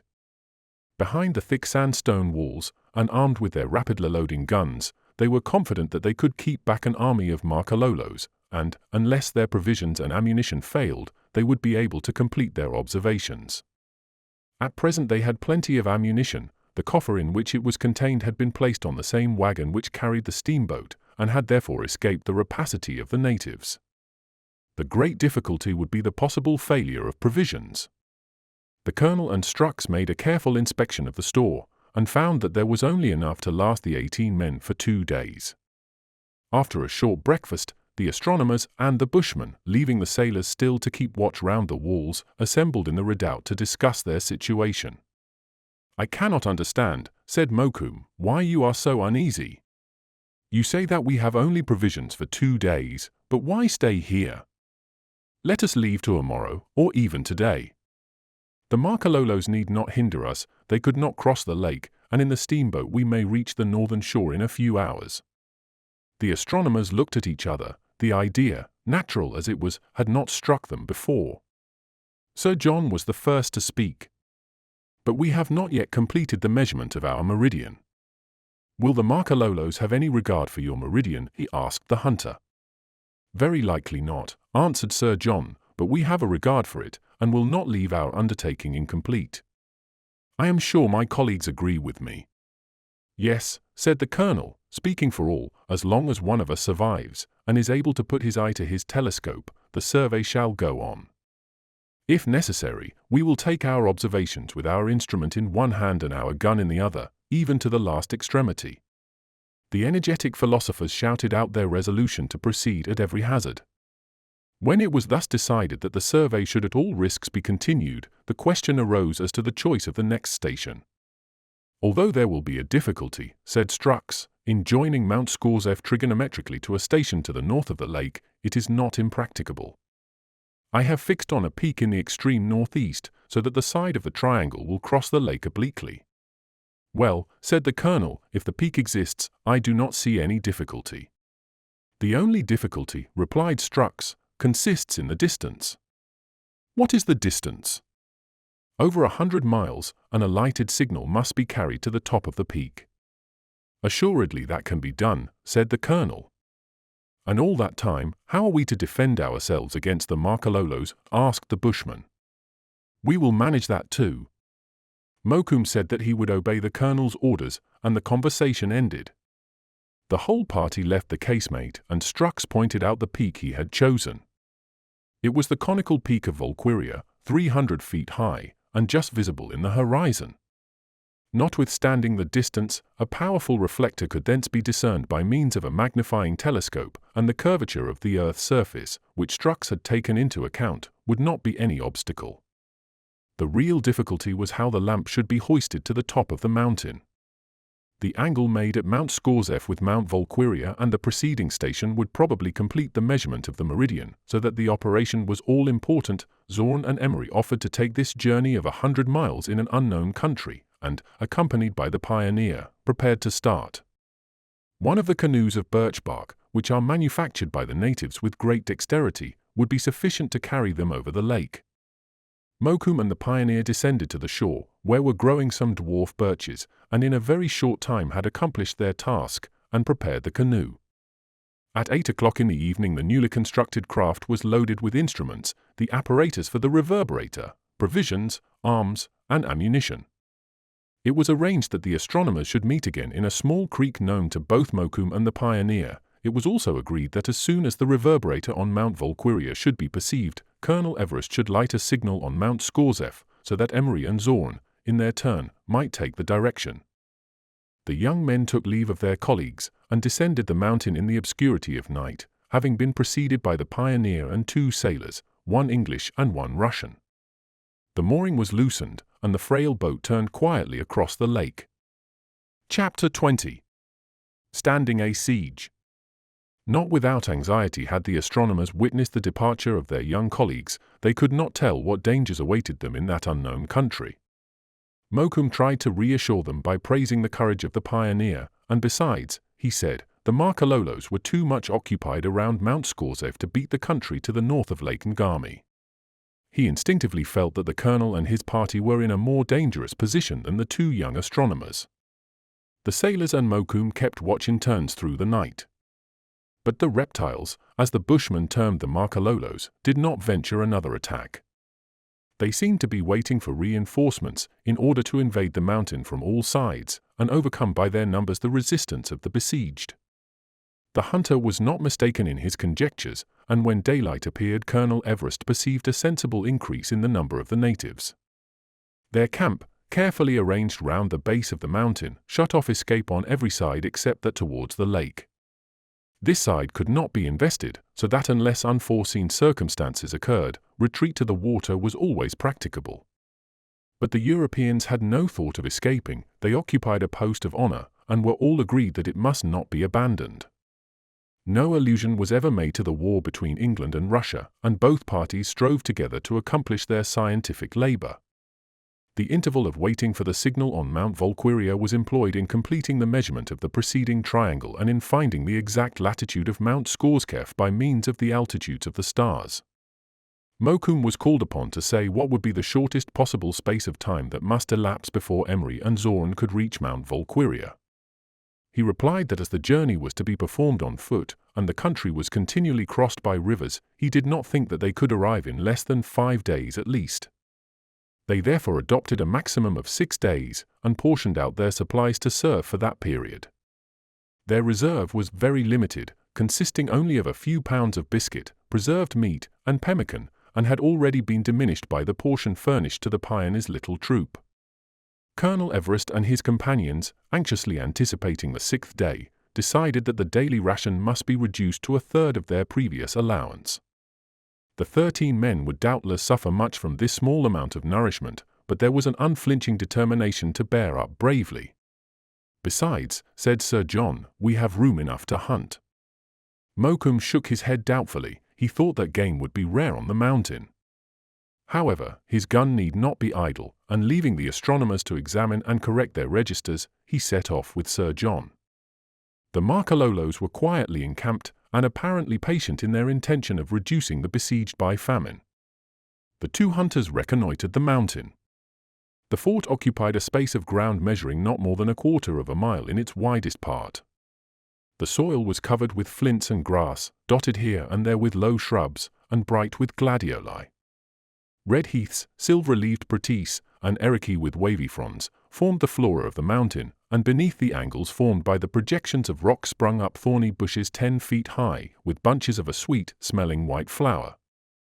The bushman was ignorant of its name, but it was doubtless the Arduina bispinosa, which bears fruit like the barberry. After an hour's search, Sir John had seen no trace of game. Some little birds with dark wings and red beaks flew out of the bushes, but at the first shot they disappeared, no more to return. It was evident that the garrison must not depend on the products of the chase for sustenance. "We can fish in the lake," said Sir John, standing and contemplating the fine extent of water. "To fish without net or line," replied the bushman, "is as difficult as to lay hands on birds on the wing. But we will not despair. Chance has hitherto favoured us." "Chance?" "Nay, not chance, but Providence," said Sir John. "That does not forsake us. It has brought us to the Russians, and will no doubt carry us on to our goal." "And will Providence feed us, Sir John?" asked the bushman. "No doubt, Mokoum," said Sir John encouragingly, and the bushman thought to himself that no blind trust in Providence should prevent him from using his own best exertions. The 25th brought no change in the relative positions of besiegers and besieged. The Marcololos, having brought in the plundered wagons, remained in their camp. Herds and flocks were grazing in the pasturages at the foot of the mountain, and some women and children, who had joined the tribe, went about and pursued their ordinary occupations. From time to time, some chief, recognizable by the richness of the skins which he wore, ascended the slope of the mountain and tried to examine the approaches to the summit, but the report of a rifle always took him speedily back to the plain. The Marcololos then raised their war cry, brandished their assegais, and all became quiet. The following day the natives made a more serious attempt, and about 50 of them at once scaled 3 sides of the mountain. The whole garrison turned out to the foot of the enclosure, and the European arms caused considerable ravage among the Marcololos. 5 or 6 were killed, and the rest abandoned their project, but it was quite evident that if several hundred were to assault the mountain simultaneously, the besieged would find it difficult to face them on all sides. Sir John now thought of the mitrailleuse, which was the principal weapon of the Queen and Char, and proposed that it should be brought up to defend the front of the fortress. It was a difficult task to hoist the machine up the rocks, which in some parts were almost perpendicular, but the sailors showed themselves so agile and daring, that in the course of the day the mitrailleuse was installed in the embrasure of the embattled enclosure. Thence, its 25 muzzles, arranged in the shape of a fan, would cover the front of the fort, and the natives would thus early make acquaintance with the engine of death which in after years was to effect such devastation amongst the civilized armies of the European continent. The dry air and clear sky had enabled the astronomers each night to pursue their observations. They had found the latitude of Mount Scorzef to be 19 degrees, which result confirmed their opinion that they were less than half a degree from the northern extremity of their meridian, and that consequently the next triangle would complete the series. The night passed without any fresh alarm. If circumstances had favored the pioneer, he and his companions would reach Mount Volquiria the following day, so that the astronomers kept unflagging watch through the next night for the appearance of the light. Strux and the colonel had already pointed the telescope to the peak, so that it was continuously embraced in the field of the object glass, otherwise it would have been difficult to discern on a dark night, as it was, the light would doubtless be perceived immediately on its appearance. All day Sir John beat fruitlessly the bushes and long grass. He could not unearth a single animal that was fit to eat. The very birds, disturbed from their retreats, had gone to the underwood on the shore for shelter. Sir John was extremely vexed, inasmuch as he was not hunting merely for personal gratification, but to supply the necessities of the party. Perhaps he himself suffered from hunger more than his 3 colleagues, whose attention was more riveted by their application to science. The sailors and Mokoum suffered equally with Sir John. One more day and their scanty reserve would be at an end, and if the pioneer's expedition were delayed, they would soon be exposed to a severe extremity of hunger. The dark, calm night was passed in watching, but the horizon remained wrapped in shade, and no light appeared in the object glass of the telescope. The minimum of time, however, allowed to the expedition had hardly expired, and they felt that they were bound to exhibit patience for a while. The next day the garrison ate their last morsel of meat and biscuit, but their courage did not fail, and, though they should be obliged to feed on what herbs they could gather, they were resolved to hold out.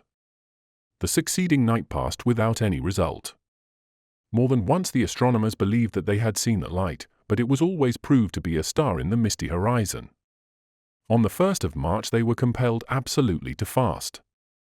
Having been for some time accustomed to meagre and inadequate nourishment, they passed the first day without much acute suffering, but on the morrow they began to experience the pangs of craving. Sir John and Mokoum, haggard-eyed and sensitive to the gnawings of hunger, wandered over the top of the mountain, but no game whatever was to be seen. They began to think that, as the colonel had said, they should literally have to feed on grass. If they only had the stomachs of ruminants, thought poor Sir John, as he eyed the abundant pasturage, they would be able to hold out, but still no game, still not even a bird. He gazed intently over the lake, in which the sailors had fished in vain, and it was impossible to get near the wary aquatic birds that skimmed the tranquil waters. At last, worn out with fatigue, Sir John and his companion lay down on the grass at the foot of a mound of earth some 5 or 6 feet high. Here they fell, not precisely into a sleep, but into a heavy torpor, which for a while benumbed their sufferings. How long this drowsiness would have lasted neither of them could have said, but in about an hour Sir John was aroused by a disagreeable pricking. He tried to slumber again, but the pricking continued, and at last impatiently he opened his eyes. He was entirely covered, face, hands, and clothes, with swarms of white ants. He started to his feet, and his sudden movement aroused the bushman, who was covered in the same way. But to Sir John's great surprise, the bushman, instead of shaking off the insects, carried them by handfuls to his mouth and devoured them greedily. Sir John's first sensation was disgust at his voracity. "Come, eat, do as I do," said the bushman, "it is the rice of the Bockjesman." And that was, in truth, the native term for these insects. The Bockjesmen feed on both the black and white species, but they consider the white to be of superior quality. The only drawback is that they must be swallowed in large quantities to satisfy any longing for food. The Africans generally mix them with the gum of the mimosa, thus rendering them capable of affording a less unsubstantial meal, but as the mimosa did not grow on Mount Scorzef, the bushman had to content himself with his rice au naturel.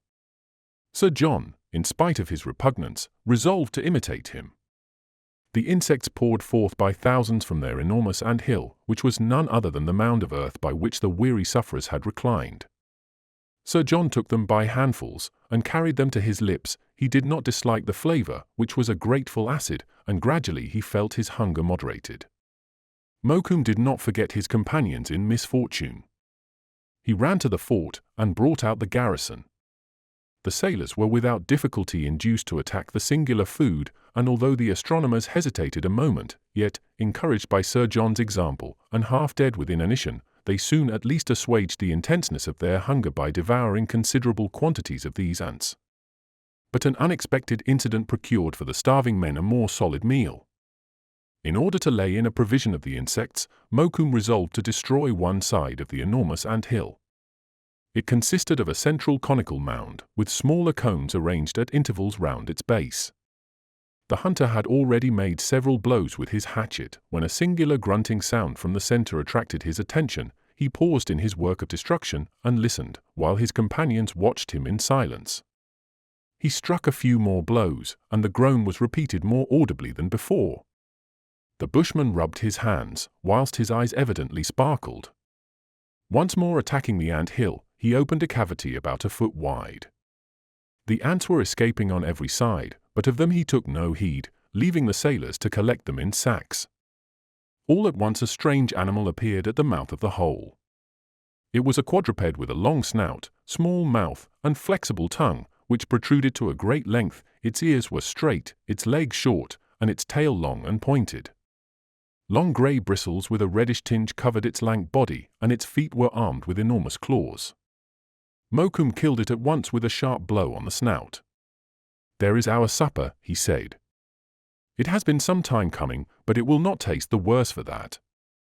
Now for a fire, and a ramrod for a spit, and we will feast as we have never feasted in our lives."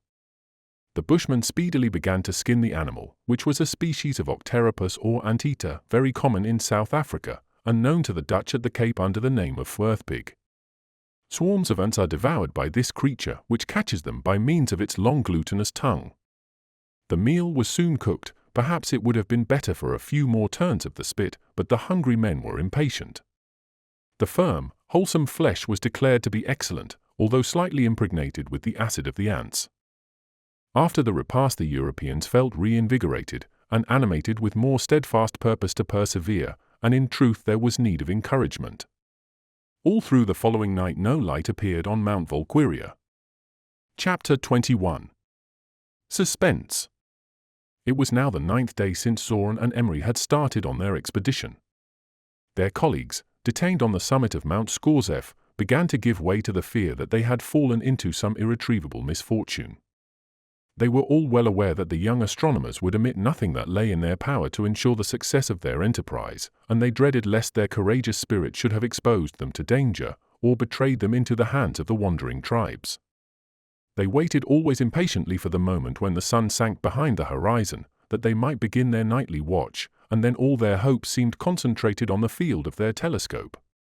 All through the 3rd of March, Wandering up and down the slopes, hardly exchanging a word, they suffered as they had never suffered before. Not even the heat and fatigues of the desert, nor the tortures of thirst, had equaled the pain that arose from their apprehensions. The last morsel of the ant-eater had been devoured, and nothing now remained but the insufficient nourishment afforded by the ants. Night came, dark and calm, and extremely favorable to their operations, but although the colonel and Strux watched alternately with the utmost perseverance, no light appeared, and the sun's rays soon rendered any longer observations futile. There was still nothing immediate to fear from the Marcololos. They seemed resolved to reduce the besieged by famine, and it seemed hardly likely that they would desist from their project. The unhappy Europeans were tortured afresh with hunger, and could only diminish their sufferings by devouring the bulbs of the gladioli that sprang up between the rocks. Yet they were hardly prisoners, their detention was voluntary. At any moment the steamboat would have carried them to a fertile land, where game and fruit abounded. Several times they discussed the propriety of sending Mokoum to the northern shore to hunt for the little garrison, but this maneuver might be discovered by the natives, and there would be a risk to the steam vessel, and consequently to the whole party, in the event of finding other hostile tribes to the north of the lake. Accordingly the proposal was rejected, and it was decided that they must abide in company, and that all or none must depart. To leave Mount Scorzef before the observations were complete was an idea that was not entertained for a moment. The astronomers were determined to wait patiently until the faintest hope of success should be extinguished. "We are no worse off," remarked the colonel in the course of the day to his assembled companions, "than Arago, Bayet, and Rodriguez were when they were measuring the arc from Dunkirk to Ivica. They were uniting the Spanish coast and the island by a triangle of which the sides were more than 80 miles long. Rodriguez was installed on an isolated peak, and kept up lighted lamps at night, while the French astronomers lived in tents 100 miles away in the desert of Las Palmas. For 60 nights Arago and Bayet watched for the signal, and, discouraged at last, were about to renounce their labor, when, on the 61st night, appeared a light, which it was impossible to confound with a star. Surely, gentlemen, if those French astronomers could watch for 61 nights in the interests of science, we English and Russians must not give up at the end of 9. The colonel's companions most heartily approved the sentiment, but they could have said that Arago and Bayet did not endure the tortures of hunger during their long vigil. In the course of the day Mokoum perceived an unusual agitation in the Marcololo camp. He thought at first that they were about to raise the siege, but, after some contemplation, he discovered that their intentions were evidently hostile, and that they would probably assault the mountain in the course of the night. All the women and children, under the protection of a few men, left the encampment and turned eastward to the shores of the lake. It was probable that the natives were about to make a last attack on the fortress before retiring finally to Makato. The bushman communicated his opinion to the Europeans. They resolved to keep a closer watch all night, and to have their guns in readiness. The enclosure of the fort was broken in several places, and as the number of the natives was now largely increased they would find no difficulty in forcing their way through the gaps. Colonel Everest therefore thought it prudent to have the steamboat in readiness for a retreat. The engineer received orders to light the fire, but not until sunset, lest the smoke should reveal the presence of the vessel to the natives, and to keep up the steam, in order to start at the first signal. The evening repast was composed of white ants and gladiolus bulbs, a meagre supper for men about to fight with several hundred savages, but they were resolute, and staunchly awaited the engagement which appeared imminent. Towards 6 o'clock, when night was coming on with its tropical celerity, the engineer descended the mountain, and proceeded to light the fire of the steamboat. It was still the colonel's intention not to effect an escape until the last extremity, and moreover, he was firm in his determination to abide until the night was advanced, that he might give himself the last chance of observing the signal from Mount Valquiria. The sailors were placed at the foot of the rampart, with orders to defend the breaches to the last. All arms were ready, and the mitrailleuse, armed with the heaviest ammunition that they had in store, spread its formidable mouth across the embrasure. For several hours the colonel and Strux, posted in the narrow donjon, kept a constant watch on the peak of Valquiria. The horizon was dark, while the finest of the southern constellations were resplendent in the zenith. There was no wind, and not a sound broke the imposing stillness of nature. The bushman, however, posted on a projection of rock, heard sounds which gradually became more distinct. He was not mistaken, the Marcololos were at length commencing their assault on the mountain. Until 10 o'clock the assailants did not move, their fires were extinguished, and camp and plain were alike wrapped in obscurity. Suddenly Mokoum saw shadows moving up the mountain, till the besiegers seemed but a few hundred feet from the plateau on which stood the fort. "Now then, quick and ready," cried Mokoum. The garrison immediately advanced to the south side of the fort and opened a running fire on the assailants. The Makalolos answered by a war cry, and, in spite of the firing, continued to advance. In the light caused by the flash of the guns, the Europeans perceived such swarms of natives that resistance seemed impossible. But still they trusted that their well-directed bulls were doing considerable execution, and they discerned that not a few of the natives were rolling down the sides of the mountain. Hitherto, however, nothing arrested them. With savage cries they continued to press on in compacted order, without even waiting to hurl a single dart. Colonel Everest put himself at the head of his little troop, who seconded him admirably, not excepting Palander, who probably was handling a gun for almost the first time. Sir John, now on one rock now on another, sometimes kneeling sometimes lying, did wonders, and his gun, heated with the rapidity of the repeated loading, began to burn his hands. Mokoum, as ever, was patient, bold, and undaunted in his confidence. But the valor and precision of the besieged could avail nothing against the torrent of numbers. Where one native fell, he was replaced by 20 more, and, after a somewhat prolonged opposition, Colonel Everest felt that he must be overpowered. Not only did the natives swarm up the south slope of the mountain, but they made an ascent also by the side slopes. They did not hesitate to use the dead bodies of the fallen as stepping stones, and they even lifted them up and sheltered themselves behind them as they mounted. The scene revealed by the flash of the firearms was appalling, and the Europeans saw enough to make them fully aware that they could expect no quarter, and that they were being assaulted by barbarians as savage as tigers. At 10:30 the foremost natives had reached the plateau.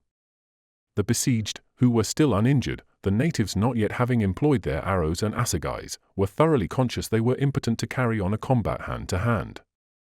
The colonel, in a calm, clear voice that could be heard above the tumult, gave the order to retire. With a last discharge the little band withdrew behind the walls. Loud cries greeted their retreat, and the natives immediately made a nearer approach in their attempt to scale the central breach. A strange and unlooked-for reception awaited them. Suddenly at first, and subsequently repeated at intervals but of a few minutes, there was a growling reverberation as of rolling thunder. The sinister sound was the report of the exploding mitrailleuse, which Sir John had been prepared to employ, and now worked with all his energy. Its 25 muzzles spread over a wide range, and the balls, continually supplied by a self-adjusting arrangement, fell like hail among the assailants. The natives, swept down at each discharge, responded at first with a howl and then with a harmless shower of arrows. "She plays well," said the bushman, approaching Sir John. "When you have played your tune, let me play mine." But there was no need for Sir John to be relieved. The mitrailleuse was soon silent. The Makalolos were struck with consternation, and had sought shelter from the torrent of grape shot, having retired under the flanks of the fort, leaving the plateau strewn with numbers of their dead. In this instant of respite the colonel and Strux regained the donjon, and there, collecting themselves to a composure as complete as if they were under the dome of an observatory, they kept a constant eye upon their telescope, and scanned the peak of Volquiria. When, after a short period of rest, the yells of the Makalolos made them aware that the combat was renewed, they only persevered in their determination, and resolved that they would alternately remain to guard their invaluable instrument. The combat, in truth, had been renewed. The range of the mitrailleuse was inadequate to reach all the natives, who, uttering their cries of mortal vengeance, rallied again, and swarmed up every opening. The besieged, protected by their firearms, defended the breaches foot by foot. They had only received a few scratches from the points of the assegais, and were able to continue the fight for half an hour with unabated ardor. Towards 11:30, while the colonel was in the thick of the fray, in the middle of an angry fusillade, Matthew Strux appeared at his side. His eye was wild and radiant, an arrow had just pierced his hat and quivered above his head. "The signal! The signal!" he cried. The colonel was incredulous, but ascertaining the correctness of the welcome announcement, discharged his rifle for the last time, and with an exuberant shout of rejoicing, rushed towards the donjon, followed by his intrepid colleague. There, kneeling down, he placed his eye to the telescope and perceived with the utmost delight the signal, so long delayed and yet so patiently expected. It was truly a marvelous sight to see these two astronomers work during the tumult of the conflict.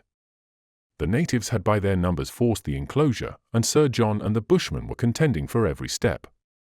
The Europeans fought with their balls and hatchets, while the Makalolos responded with their arrows and assegais. Meanwhile the colonel and Strux intently continued their observations, and Palander, equally composed, noted down their oft-repeated readings. More than once an arrow grazed their head, and broke against the inner wall of the donjon. But their eye was ever fixed on the signal, and reading the indications of the vernier, they incessantly verified each other's calculations. "Only once more," said Strux, sliding the telescope along the graduated scale. An instant later, and it would have been too late for any observations, but the direction of the light was calculated to the minutest fraction of a second, and at that very instant an enormous stone, hurled by a native, sent the register flying from Palander's hands, and smashed the repeating circle. They must now fly in order to save the result which they had obtained at the cost of such continuous labor. The natives had already penetrated the casemate, and might at any moment appear in the donjon. The colonel and his colleagues caught up their guns, and Palander his precious register, and all escaped through one of the breaches. Their companions, some slightly wounded, were ready to cover their retreat, but just as they were about to descend the north side of the mountain, Strux remembered that they had failed to kindle the signal. In fact, for the completion of the survey, it was necessary that the two astronomers on Mount Volquiria should in their turn observe the summit of Mount Scorzef, and were doubtless anxiously expecting the answering light. The colonel recognized the imperative necessity for yet one more effort, and whilst his companions, with almost superhuman energy, repulsed the natives, he re-entered the donjon. This donjon was formed of an intricate framework of dry wood, which would readily ignite by the application of a flame. The colonel set it alight with the powder from the priming of his gun, and, rushing out, rejoined his companions. In a few moments, rolling their mitrailleuse before them, the Europeans, under a shower of arrows and various missiles, were descending the mountain, and, in their turn, driving back the natives with a deadly fire, reached the steamboat. The engineer, according to orders, had kept up the steam. The mooring was loosened, the screws set in motion, and the Queen and Char advanced rapidly over the dark waters. They were shortly far enough out to see the summit of the mountain. The donjon was blazing like a beacon, and its light would be easily discerned from the peak of Volquiria. A resounding cheer of triumph from English and Russians greeted the bonfire they had left behind. Emery and Zorn would have no cause for complaint. They had exhibited the twinkling of a star, and had been answered by the glowing of a sun. Chapter 22. Hide and Seek. When daylight reappeared, the vessel was nearing the northern shore of the lake. There was no trace of natives, consequently the colonel and his companions, who had been ready armed, laid aside their guns as the Queen and Char drew up in a little bay hollowed in the rocks. The bushman, Sir John, and one of the sailors set out at once to reconnoitre the neighbourhood. They could perceive no sign of Makalolos, and fortunately they found game in abundance. Troops of antelopes grazed in the long grass and in the shelter of the thickets, and a number of aquatic birds frequented the shores of the lake. The hunters returned with ample provision, and the whole party could enjoy the savoury venison, a supply of which was now unlikely to fail them again. The camp was arranged under the great willows near the lake, on the banks of a small river. The colonel and Strux had arranged to meet on the northern shore with the pioneer's little party, and the rest afforded by the few days of expectation was gratefully enjoyed by all. Palander employed himself in rectifying and adjusting the results of the latest observations, while Mokoum and Sir John hunted most vigorously over the fertile, well-watered country, abounding in game, of which the Englishman would have been delighted, had it been in his power, to complete a purchase on behalf of the British government. 3 days after, on the 8th of March, some gunshots announced the arrival of the remainder of the party for whom they tarried. Emery, Zorn, the 2 sailors, and the pioneer were all in perfect health. Their theodolite, the only instrument remaining to the commission, was safe. The young astronomers and their companions were received with joyous congratulations. In a few words they related that their journey had not been devoid of difficulty. For 2 days they had lost their way in the forests that skirted the mountainous district, and with only the vague indications of the compass they would never have reached Mount Volquiria if it had not been for the shrewd intelligence of the pioneer. The ascent of the mountain was rough, and the delay had caused the young astronomers as much impatience as it had their colleagues on Mount Scorzef. They had carefully, by barometrical observations, calculated that the summit of Volquiria was 3,200 feet above the level of the sea. The light, increased by a strong reflector, was first lighted on the night of the 4th, thus the observers on Mount Scorzef had perceived it as soon as it appeared. Emery and Zorn had easily discerned the intense fire caused by the burning fortress, and with the theodolite had completed the measurement of the triangle. "And did you determine the latitude of the peak?" said the colonel to Emery. "Yes, most accurately," replied Emery. "We found it to be 19 degrees 37 minutes and 35.337 seconds. "Well, gentlemen," said the colonel, "we may say that our task is ended. We have measured, by means of 63 triangles, an arc of more than 8 degrees in length, and when we have rigidly corrected our results, we shall know the exact value of the degree, and consequently of the meter, in this part of the globe." A cheer of satisfaction could not be repressed amongst the others. "And now," added the colonel, "we have only to descend the Zambesi in order to reach the Indian Ocean, is it not so, Mr. Strux?" "It is so," answered Strux, "but I think we ought still to adopt some means of testing our previous operations. Let us continue our triangles until we find a place suitable for the direct measurement of a base. The agreement between the lengths of the base, obtained by the calculations and by the direct measurement, will alone tell what degree of accuracy we ought to attribute to our observations." Strux's proposition was unanimously adopted. It was agreed to construct a series of subsidiary triangles until a side could be measured with the platinum rods. The steamboat, descending the affluents of the Zambesi, was to await the travelers below the celebrated Victoria Falls. Everything being arranged, the little troop, with the exception of 4 sailors on board the Queen and Char, started the next day at sunrise. Some stations had been chosen to the east and the angles measured, and along this favorable country, they hoped easily to accomplish their auxiliary series. The bushman had adroitly caught a quagga, of which, willing or unwilling, he made a beast of burden to carry the theodolite, the measuring rods, and some other luggage of the caravan. The journey proceeded rapidly.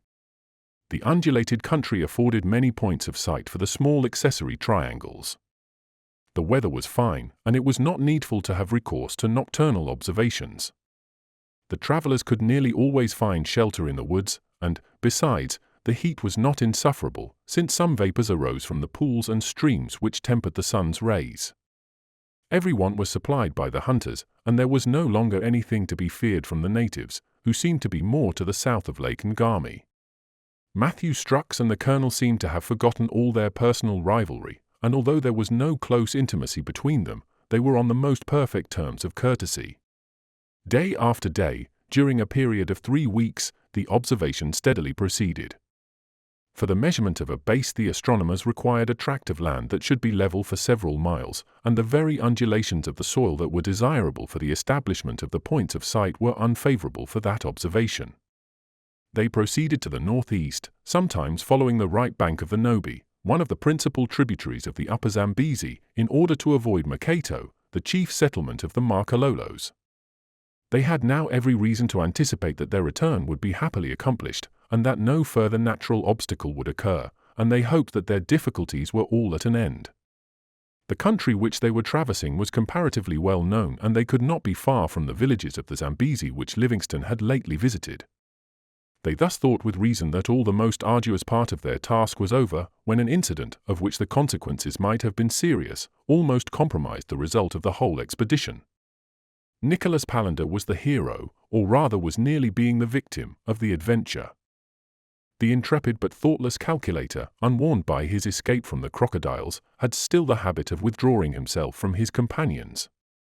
In an open country there was no great danger in this, but in woods Palander's abstraction might lead to serious consequences.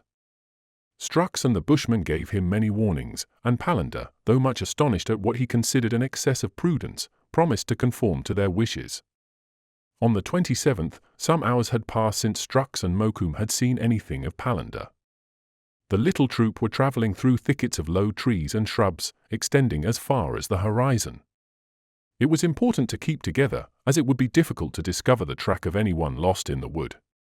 But seeing and fearing nothing, Palander, who had been posted, pencil in one hand, the register in the other, on the left flank of the troop, was not long in disappearing. When, towards 4 o'clock, Strux and his companions found that Palander was no longer with them, they became extremely anxious. His former aberrations were still fresh in their remembrance, and it was probably the abstracted calculator alone by whom they had been forgotten. The march was stopped, and they all shouted in vain. The bushmen and the sailors dispersed for 1/4 of a mile in each direction, beating the bushes, trampling through the woods and long grass, firing off their guns, but yet without success. They became still more uneasy, especially Matthew Strux, to whose anxiety was joined an extreme irritation against his unlucky colleague. This was not the first time that Palander had served them thus, and if the colonel had laid any blame on him, Strux would not have known what to say. Under the circumstances, the only thing to be done was to encamp in the wood and begin a more careful search. The colonel and his companions had just arranged to place their camp near a glade of considerable extent, when a cry, unlike anything human, resounded at some distance to the left. Almost immediately, running at full speed, appeared Palander. His head was bare, his hair dishevelled, and his clothes torn in some parts almost to rags. His companions plied him with questions, but the unhappy man, with haggard and distended eye, whose compressed nostrils still further hindered his short jerking respiration, could not bring out a word. What had happened? Why had he wandered away? And why did he appear so terrified? At last, to their repeated questions, he gasped out, in almost unintelligible accents, something about the registers. The astronomers shuddered. The registers, on which was inscribed every result of their operations, and which the calculator had never allowed out of his possession, even when asleep, these registers were missing. No matter whether Palander had lost them, or whether they had been stolen from him, they were gone, and all their labor was in vain.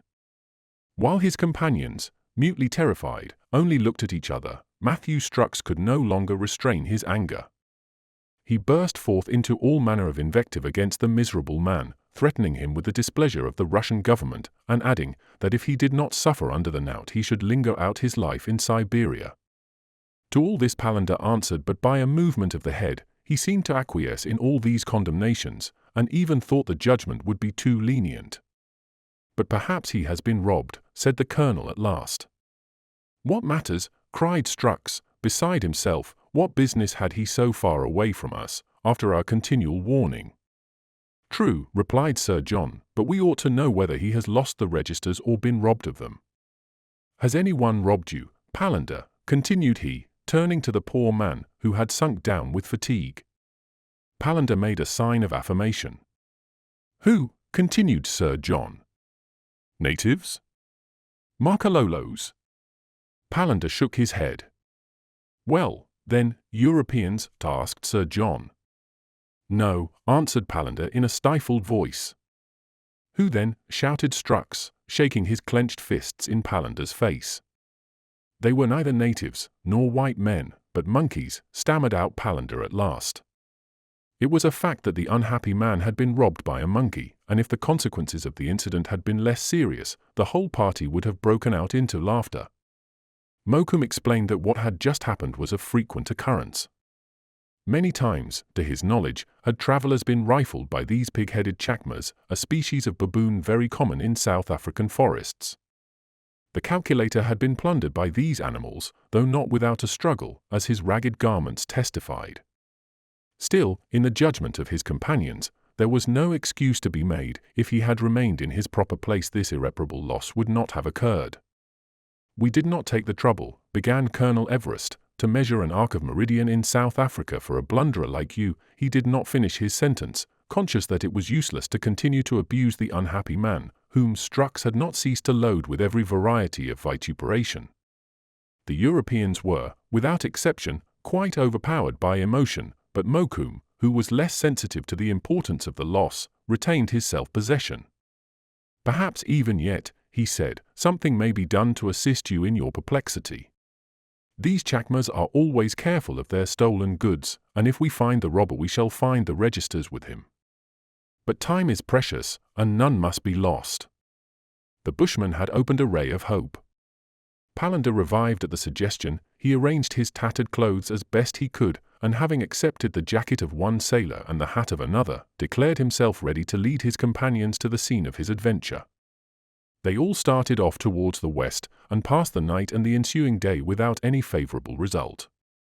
In many places, by traces on the ground and the bark of the trees, the bushman and the pioneer recognized unmistakable vestiges of the baboons, of which Palander affirmed that he was sure he had seen no less than 10. The party was soon on their track, and advanced with the utmost precaution, the bushman affirming that he could only count on success in his search by taking the chacmas by surprise, since they were sagacious animals, such as could only be approached by some device of secrecy. Early the following morning one of the Russian sailors, who was somewhat in front, perceived, if not the actual thief, yet one of its associates. He prudently returned to the little troop, who came at once to a halt. The Europeans, who had resolved to obey Mokoum in everything, awaited his instructions. The bushman begged them to remain in quietness where they were, and, taking Sir John and the pioneer, turned towards the part of the wood already visited by the sailor, carefully keeping under shelter of the trees and bushwood. In a short time the bushman and his 2 companions caught sight of one chacma, and almost immediately of 9 or 10 more, gambolling among the branches. Crouching behind a tree, they attentively watched the animals. Their long tails were continually sweeping the ground, and their powerful muscles, sharp teeth, and pointed claws rendered them formidable even to the beasts of prey. These chacmas are the terror of the Boers, whose fields of corn and maize, and occasionally whose habitations, are plundered by them. Not one of the animals had as yet espied the hunters. But they all continued their sport, yelping and barking as though they were great ill-favored dogs. The important point for determination was whether the actual purloiner of the missing documents was there. All doubt was put aside when the pioneer pointed out a chacma wrapped in a rag of Palander's coat. Sir John felt that this creature must be secured at any price, but he was obliged to act with great circumspection, aware as he was that a single false movement would cause the whole herd to decamp at once. "Stay here," said Mokoum to the pioneer, "Sir John and I will return to our companions, and set about surrounding the animals, but meanwhile do not lose sight of them." The pioneer remained at his post, while Sir John and the bushman returned to Colonel Everest. The only means of securing the suspected culprit was to surround the whole troop. To accomplish this, the Europeans divided into separate detachments. One composed of Strux, Emery, Zorn, and 3 sailors, was to join the pioneer, and to form a semicircle around him, and the other, comprising the colonel, Mokoum, Sir John, Palander, and the other 3 sailors, made a detour to the left, in order to fall back upon the herd from the other side. Implicitly following the bushman's advice, they all advanced with the utmost caution. Their guns were ready, and it was agreed that the chacma with the rag should be the aim for every shot. Mokoum kept a watchful eye upon Palander, and insisted upon his marching close to himself, lest his unguardedness should betray him into some fresh folly. The worthy astronomer was almost beside himself in consternation at his loss, and evidently thought it a question of life or death. After marching with the frequent halts which the policy of being unobserved suggested, and continuing to diverge for half an hour, the bushman considered that they might now fall back.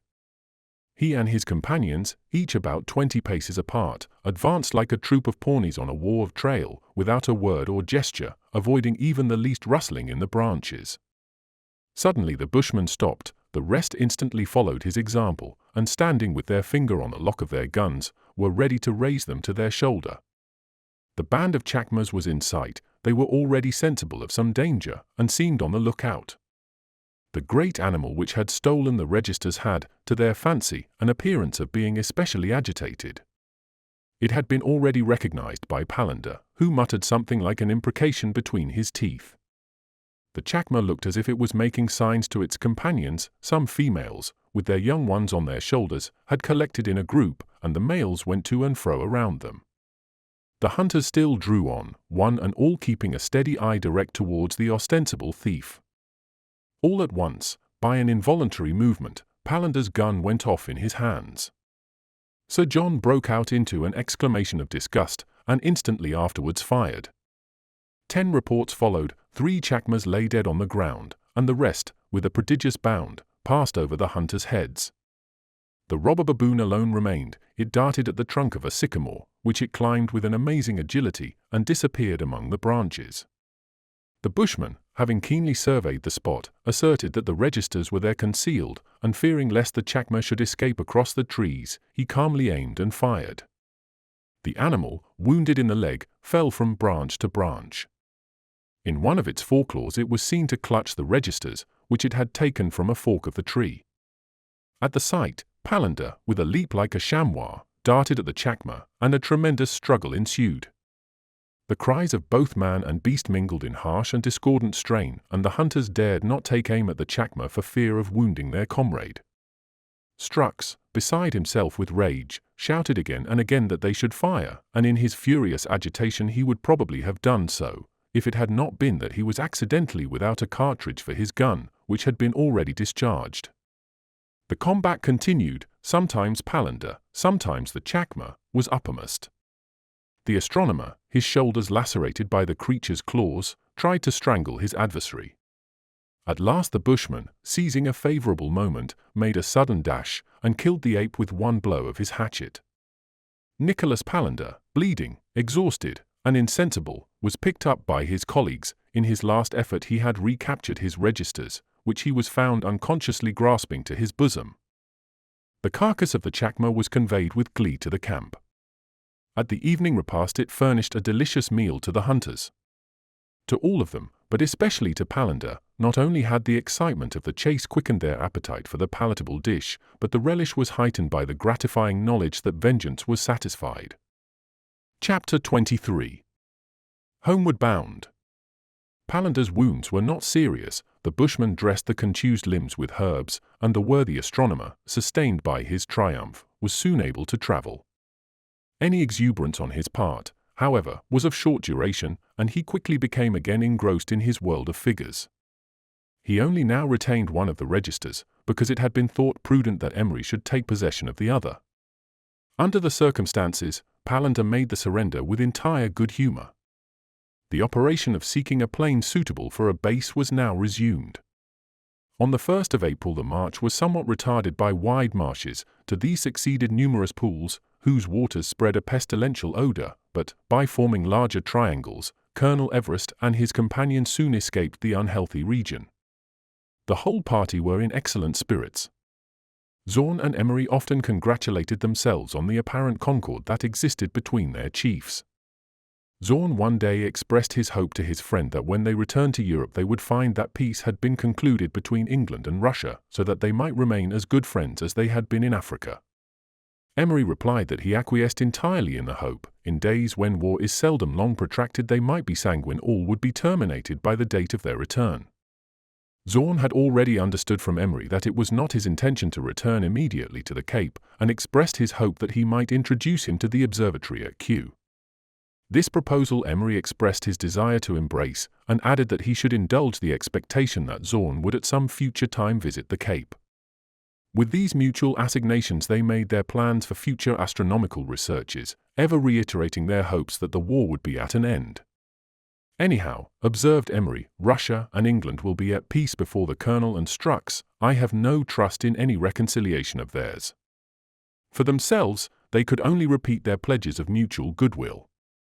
11 days after the adventure with the chacmas, the little troop, not far from the Zambezi Falls, arrived at a level plain several miles in extent, and perfectly adapted for the establishment of a base. On the edge of the plain rose a native village, composed of a few huts containing a small number of inhabitants, who kindly received the Europeans. Colonel Everest found the proximity of the natives very opportune, since the measurement of the base would occupy a month, and being without wagons, or any materials for an encampment, he would have had no resource but to pass the time in the open air, with no other shelter than that afforded by the foliage. The astronomers took up their abode in the huts, which were quickly appropriated for the use of their new occupants. Their requirements were but small. Their one thought was directed towards verifying their calculations by measuring the last side of their last triangle. The astronomers at once proceeded to their work. The trestles and platinum rods were arranged with all the care that had been applied to the earliest base. Nothing was neglected, all the conditions of the atmosphere and the variations of the thermometer were taken into account, and the Commission, without flagging, brought every energy to bear upon their final operation. The work, which lasted for 5 weeks, was completed on the 15th of May. When the lengths obtained had been estimated and reduced to the mean level of the sea at the temperature of 61 degrees Fahrenheit, Palander and Emery presented to their colleagues the following numbers: toises. New base actually measured 5,075.25. The same base deduced trigonometrically from the entire series 5,075.11. Difference between the calculation and the observation 0.14. Thus there was only a difference of less than 1/6 of a toise, that is to say, less than 10 inches, yet the first base and the last were 600 miles apart. When the meridian of France was measured from Dunkirk to Perpignan, the difference between the base at Melun and that at Perpignan was 11 inches. The agreement obtained by the Anglo-Russian Commission was still more remarkable, and thus made the work accomplished in the deserts of Africa, amid dangers of every kind, more perfect than any previous geodetic operation. The accuracy of this unprecedented result was greeted by the astronomers with repeated cheers. According to Palander's reductions, the value of a degree in this part of the world was 57,037 toises. This was within a toise, the same as was found by Lecaille at the Cape in 1752. Thus, at the interval of a century, the French astronomer and the members of the Anglo-Russian Commission had arrived at almost exactly the same result. To deduce the value of the meter, they would have to wait the issue of the operations which were to be afterwards undertaken in the northern hemisphere. This value was to be the 1/100000000 of the quadrant of the terrestrial meridian. According to previous calculations, the quadrant, taking the depression of the Earth into account, comprised 10,856 meters, which brought the exact length of the meter to 0.013074 of a toise, or 3 feet 0 inches 11.296 lines. Whether this was correct, the subsequent labors of the Commission would have to decide. The astronomers had now entirely finished their task, and it only remained for them to reach the mouth of the Zambezi, by following inversely the route afterwards taken by Dr. Livingstone in his second voyage from 1858 to 1864. On the 25th of May, after a somewhat laborious journey across a country intersected with rivers, they reached the Victoria Falls. These fine cataracts fully justified their native name, which signifies sounding smoke. Sheets of water a mile wide, crowned with a double rainbow, rushed from a height twice that of Niagara. Across the deep basalt chasm the enormous torrent produced a roar like peal after peal of thunder. Below the cataract, where the river regained its calmness, the steamboat, which had arrived a fortnight previously by an inferior affluent of the Zambezi, awaited the astronomers, who soon took their places on board. There were 2 to be left behind. Mokoum and the pioneer stood on the bank. In Mokoum the English were leaving, not only a devoted guide, but one whom they might call a friend. Sir John was especially sorry to part from him, and had offered to take him to Europe, and there entertain him as long as he pleased to remain. But Mokoum had previous engagements. In fact, he was to accompany Livingstone on the second voyage which the brave traveller was about to undertake up the Zambezi, and Mokoum was not a man to depart from his word. He was presented with a substantial recompense, and, what he prized still more, the kind assurances of regard of the Europeans, who acknowledged how much they owed to him. As the steamer left the shore to take the current in the middle of the river, Sir John's last gesture was to wave an adieu to his associate. The descent of the great river, whose banks were dotted with numerous villages, was soon accomplished. The natives, regarding with superstitious admiration the smoking vessel as it moved by mysterious mechanism, made no attempt to obstruct its progress. On the 15th of June the colonel and his companions arrived at Quillimane, one of the principal towns at the mouth of the Zambezi. Their first thought was to ask for news of the war. They found that it had not yet come to a termination, and that Sebastopol was still holding out against the Allied armies. This was a disappointment to the Europeans, now so united in one scientific object, but they received the intelligence in silence and prepared to start. An Austrian merchant vessel, La Novara, was just setting out for Suez, in that they resolved to take their passage. 3 days after, as they were on the point of embarking, the colonel assembled his colleagues, and in a calm voice reminded them how in the last 18 months they had together experienced many trials, and how they had been rewarded by accomplishing a work which would call forth the admiration of all scientific Europe. He could not refrain from giving expression to his trust that they would feel themselves bound in the common fellowship of a true alliance. Strux bowed slightly, but did not interrupt the colonel, who proceeded to deplore the tidings of the continuation of warfare. When he referred to the expected capitulation of Sebastopol, Strux indignantly rejected the possibility of such an event, which no union of France and England, he maintained, could ever effect. There was, however, it was admitted on all hands, a propriety in the Russians and English submitting to the national status of hostility. The necessities of their position were thus clearly defined, and under these conditions they embarked in company on board the La Novara. In a few days they arrived at Suez. At the moment of separation Emery grasped Zorn's hand, and said, "We are always friends, Michael." "Always and everywhere, William," ejaculated Zorn, and with this sentiment of mutual devotion they parted. The commission was dissolved. The end.